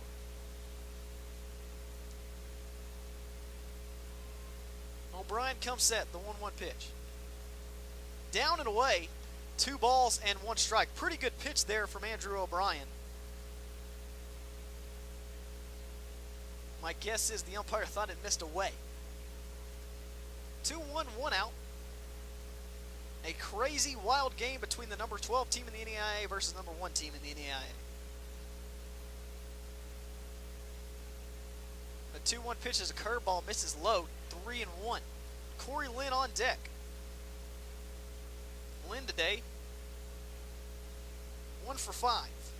A single and 4 groundouts.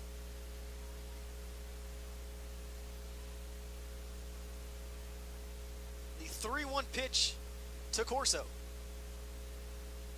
Another cross-up, and it's going to be called ball 4. Interesting situation there.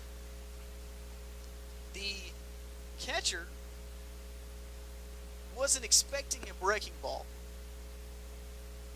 so he drops the ball on what was probably a strike. But the umpire's probably not going to give it to you if you don't make the catch on the ball. Then Lytle at second base kind of got too far off. The catcher tried to throw him out of second. Didn't matter because the runners had already advanced via the walk. Bases loaded, 1 out. Number 24, Cory Linn at the plate. Interested to see what Wesleyan does here with their infield. They're going to bring him in.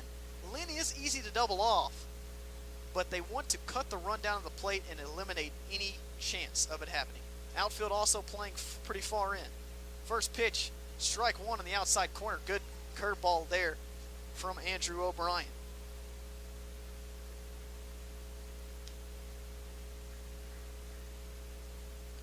Linn looking for a pitch. He can elevate. Hit into the outfield.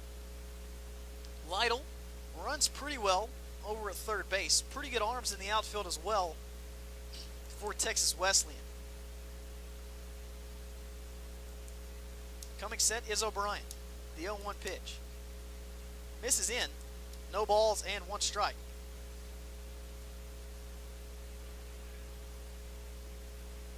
1-1-1. 1 ball, 1 strike, 1 out. 14-14 our score.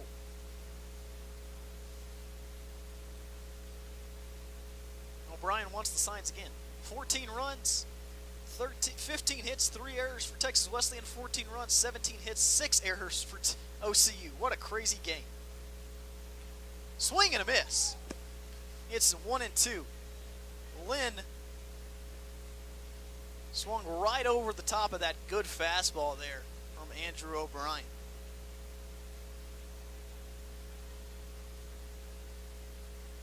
Andrew O'Brien really wants a strikeout here. If he can get a strikeout here and get the next guy, Foster, we'd be going to extras. Line drive into left center. It's going to be a base hit. Joe Lytle's going to score it, and that'll do it. The Oklahoma City University Stars have won the Sooner Athletic Conference baseball tournament 15-14 over the 12th ranked Texas Wesleyan University Rams. An RBI single from Cory Linn wins it.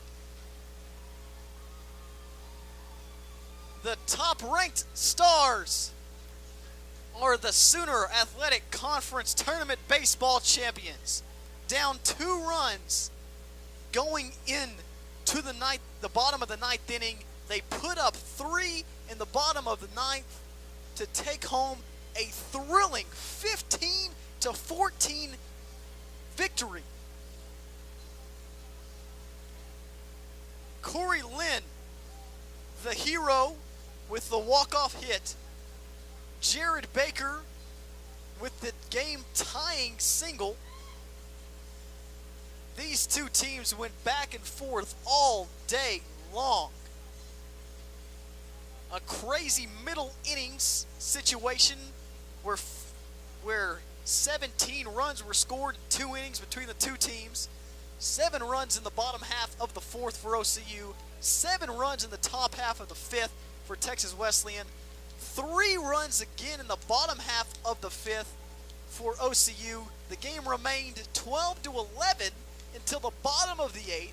OCU ties the game at 12 in the bottom of the 8th. Wesleyan comes back with 2 runs to lead 14-12 in the top half of the 9th. And then OCU, as I mentioned, 3 runs in the bottom half of the 9th inning to go home champions. The Texas Wesleyan Rams, heartbroken here. A heck of an effort from both of these two teams. Back and forth and back and forth.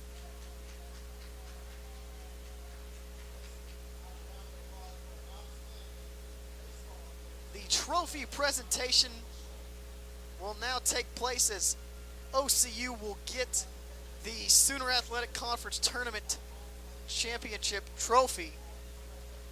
OCU wins their 11th conference tournament title.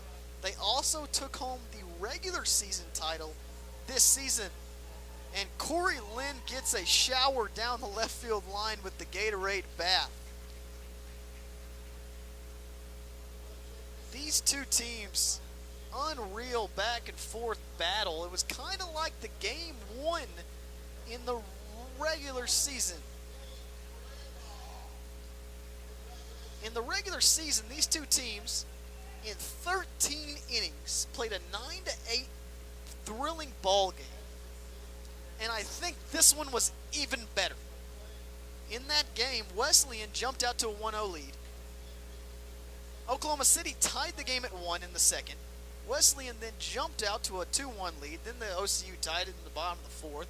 Then Wesleyan scores 2 in the 5th. OCU scores 4 in the 5th. Wesleyan scores 2 more in the 6th. Won the 8th to go up 8-7. OCU ties it with a run in the 9th. Then in the 13th, Wesleyan scores a run to go ahead. And OCU, in the bottom half of the 13th inning, won that game 9-8. Much like today's game, only it was in the 9th inning.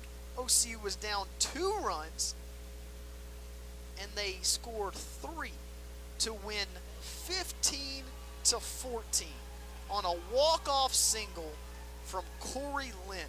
The Stars are your regular season conference champions. Your Stars are your postseason tournament champions. They will host in the NAIA opening round at Jim Wade Stadium next week, starting on Monday the 19th. Joel Reagan will have the call of those games. This is Doug Waters reporting for the Sooner Athletic Conference Tournament baseball tournament, Oklahoma City thrilling 15-14 win. I'm not sure if we'll have the stats here. If I get them, I'll get them to you. Let me go into the other side of the press box and ask. I'll be right back. OCU with a 15-14 win.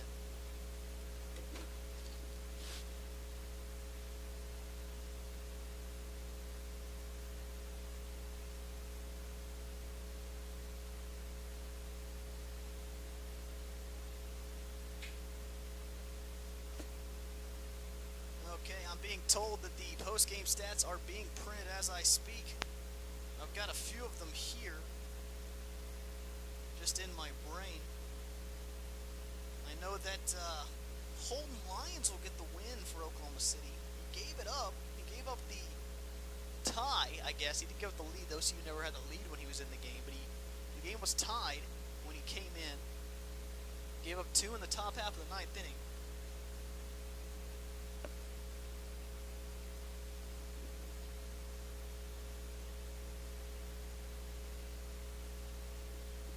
Looks like we have a printer jam here in the ballpark, and that's just the name of the game sometimes. I'm going to try to pull up the live stats for you so I can just at least give you some stats here from the post game. And what a championship game it was. 15-14, the final score.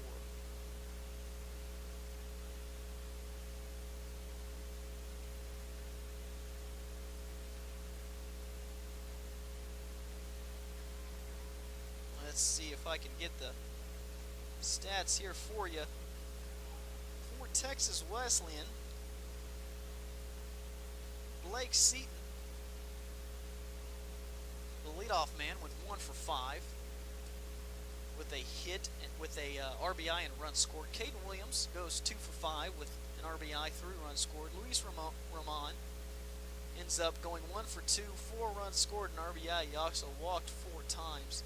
Kiki Menendez went 3 for 5, 3 RBI, and 1 run scored. Casey Moses was the big RBI guy for Texas Wesleyan, 3 for 6 with 6 RBI and 1 run scored.